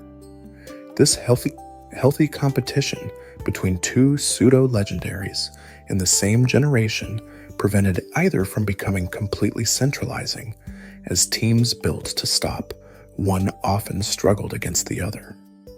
The metagame diversity that resulted created more interesting competitive environment, where prediction and adaptation mattered more than simply having the correct pseudo-legendary on your team. Goodra's competitive performance disappointed many players who expected it to dominate like previous pseudo-legendaries had. Its stat distribution emphasized special defense and special attack, but lacked the speed or physical bulk that would allow it to function effectively in metagames dominated by faster threats and physical attackers. The lack of reliable recovery moves meant Goodra couldn't wall special attackers indefinitely, while its limited move pool prevented it from threatening the wide range of opponents that other pseudo-legendaries could hit. This relative weakness sparked discussions about whether pseudo-legendaries had become too predictable in their power levels, whether Game Freak had intentionally depowered Goodra to avoid accusations of power creep, or whether its unusual design philosophy simply didn't translate to competitive effectiveness. The Hisuian form partially addressed these concerns by adding steel typing and better physical bulk, creating a version of Goodra that functioned more effectively in competitive contexts, even though it still didn't reach the dominance of top-tier pseudo-legendaries. Kommo-o's unique typing and signature Z-move created the interesting one-turn strategies where teams built around enabling Kommo-o setup, using it to blast through opposing teams before they could mount coordinated responses. The clangorous Soul Blaze Z-move that boosted all of Kommo-o's stats while dealing damage transformed it from modest threat into unstoppable juggernaut if it landed successfully. This high-risk, high-reward approach attracted players who enjoyed explosive strategies over grinding defensive play. The counterplay involved priority moves that could damage Kommo-o before it attacked, status conditions that crippled its offensive output, or simply overwhelming it with multiple attacks before it could set up. The metagame that developed around Kommo-o showcased how single Pokemon could define entire strategic archetypes, with teams being classified as Kommo-o teams, anti-Kommo-o teams, or teams that ignored the threat entirely and played their own game. Dragapult immediately became staple of Generation 8 competitive play due to its incredible speed stat that allowed it to outpace almost everything naturally. The ability to run either physical or special attacking sets made Dragapult unpredictable, as opponents couldn't know which variant they faced until attacks were launched. The Ghost and Dragon typing provided perfect neutral coverage, allowing Dragapult to hit almost everything for at least neutral damage through some combination of its moves. The addition of Phantom Force for physical sets or Shadow Ball for special sets gave it reliable stat options that few Pokemon could safely switch into. The emergence of Choice Band Dragapult as viable alternative to special sets created additional mind games where opponents had to guess not just move sets, but entire stat distributions. This versatility made Dragapult difficult to prepare for comprehensively, as teams that walled physical Dragapult often crumbled to special variants and vice versa. Baxcalibur's introduction in Generation 9 created interesting debates about whether its thermal exchange ability constituted broken design or clever counterplay to fire types that otherwise dominated the metagame. The fact that fire-type attacks boosted Baxcalibur's attack while failing to deal super effective damage made it perfect check against fire-type sweepers who'd expected their coverage moves to remove ice types easily. The Glaive Rush strategy that involved sacrificing defense for massive damage created volatile matchups where games could swing dramatically based on whether opponents had priority moves or defensive pivots that could absorb the hit. The Dragon and Ice typing that usually represents defensive liability became manageable through Baxcalibur's bulk and ability, creating pseudo-legendary that functioned effectively despite type matchups suggesting vulnerability. The competitive community's embrace of Baxcalibur validated that pseudo-legendaries could still innovate mechanically even after 9 generations had explored most obvious design space. The weather-based strategies that many pseudo-legendaries enable or benefit from created entire metagame archetypes around building teams that support their preferred conditions. Tyranitar's Sandstream ability made it centerpiece of Sandstorm teams, where multiple Pokemon gained benefits from the weather condition. The residual damage that Sandstorm deals to non-immune types creates passive pressure that limits opponents' switching options and forces them to play aggressively before their team's health is slowly eroded. The special defense boost that rock types receive during Sandstorm makes Tyranitar even bulkier than its stats suggest, allowing it to tank special hits that should otherwise KO it. The synergy between Tyranitar's weather setting and its own defensive profile creates self-reinforcing strategy where the Pokemon enables conditions that make itself more effective, compounding its value on teams built to abuse Sandstorm. Goodra's relationship with rain teams showcases how pseudo-legendaries can fill support roles beyond simple offensive pressure. The hydration ability that some Goodra carry clears status conditions at the end of each turn during rain, giving Goodra infinite sustainability against teams that rely on burning or paralyzing threats. The combination of rest and hydration creates cycle where Goodra recovers to full health while clearing sleep status immediately, effectively creating unkillable wall in rain conditions. The offensive variants that use Hurricane or Thunder during rain gain perfect accuracy on moves that normally involve significant risk, transforming Goodra from modest special attacker into reliable damage dealer. The weather dependency creates interesting team-building requirements where Goodra functions best within specific structures rather than being generically powerful, encouraging creative strategies rather than simple power creep approaches.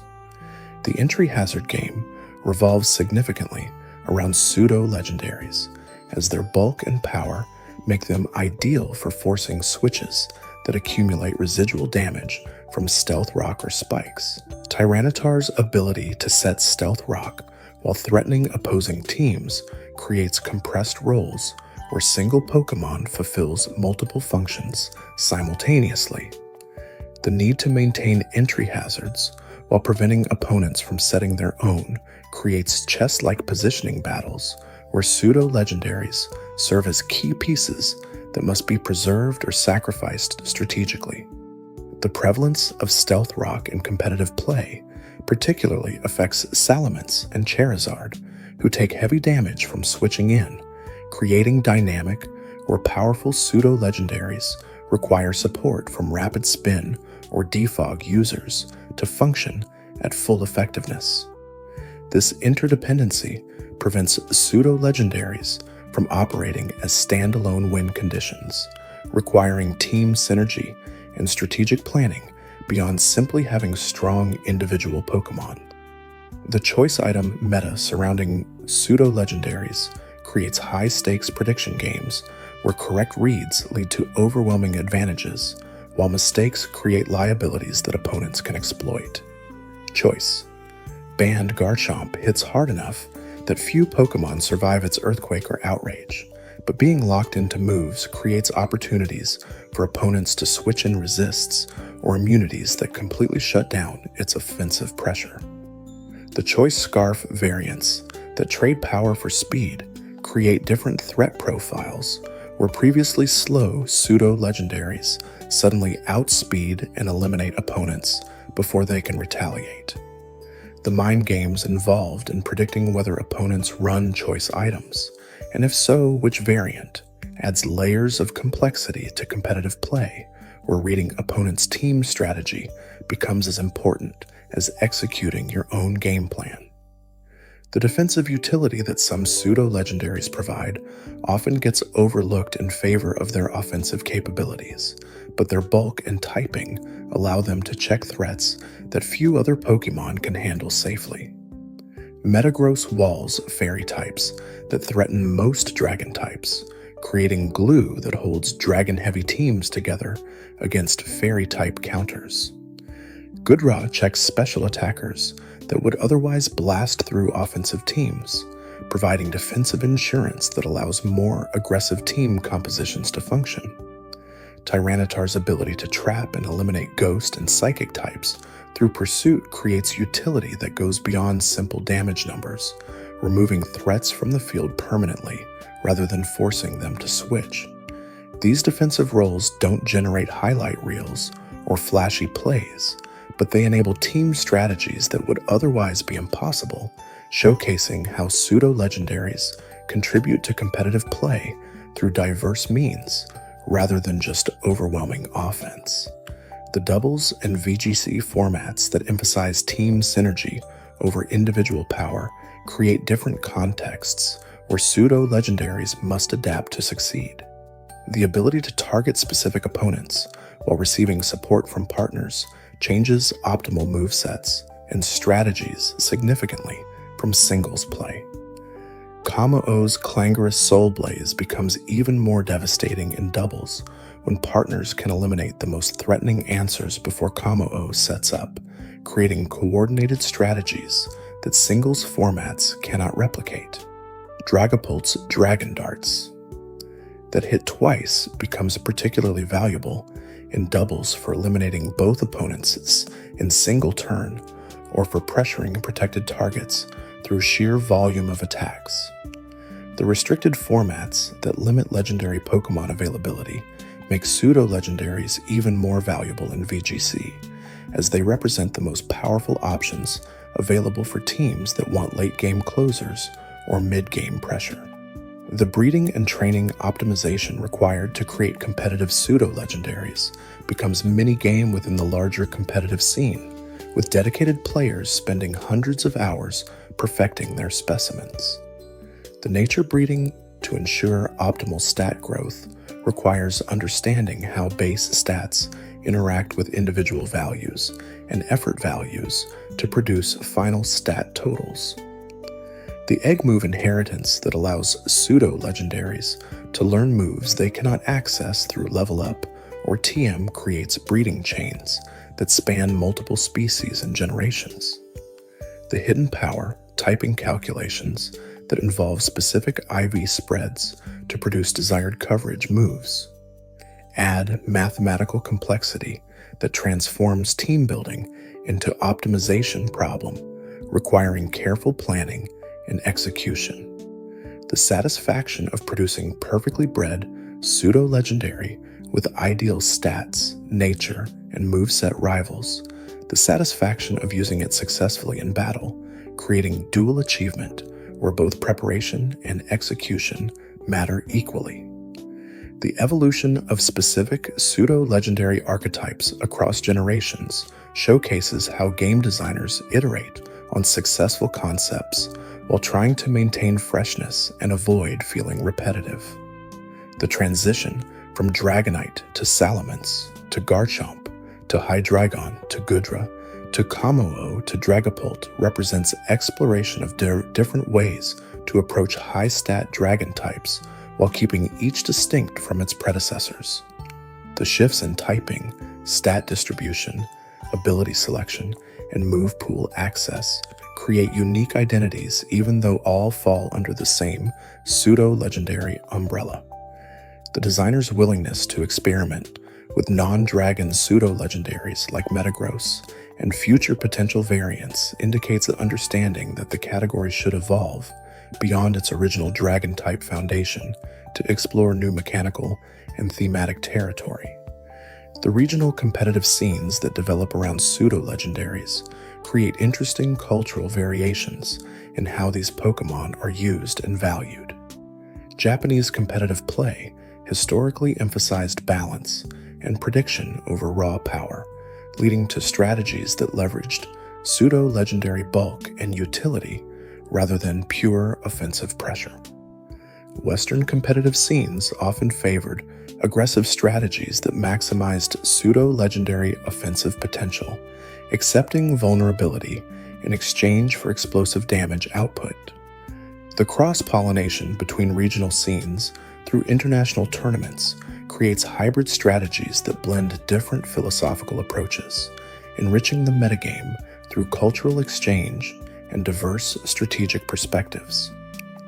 The respect that top players show toward different regional styles validates that no single approach to using pseudo-legendaries is objectively correct, that creativity and adaptation matter more than adherence to established patterns.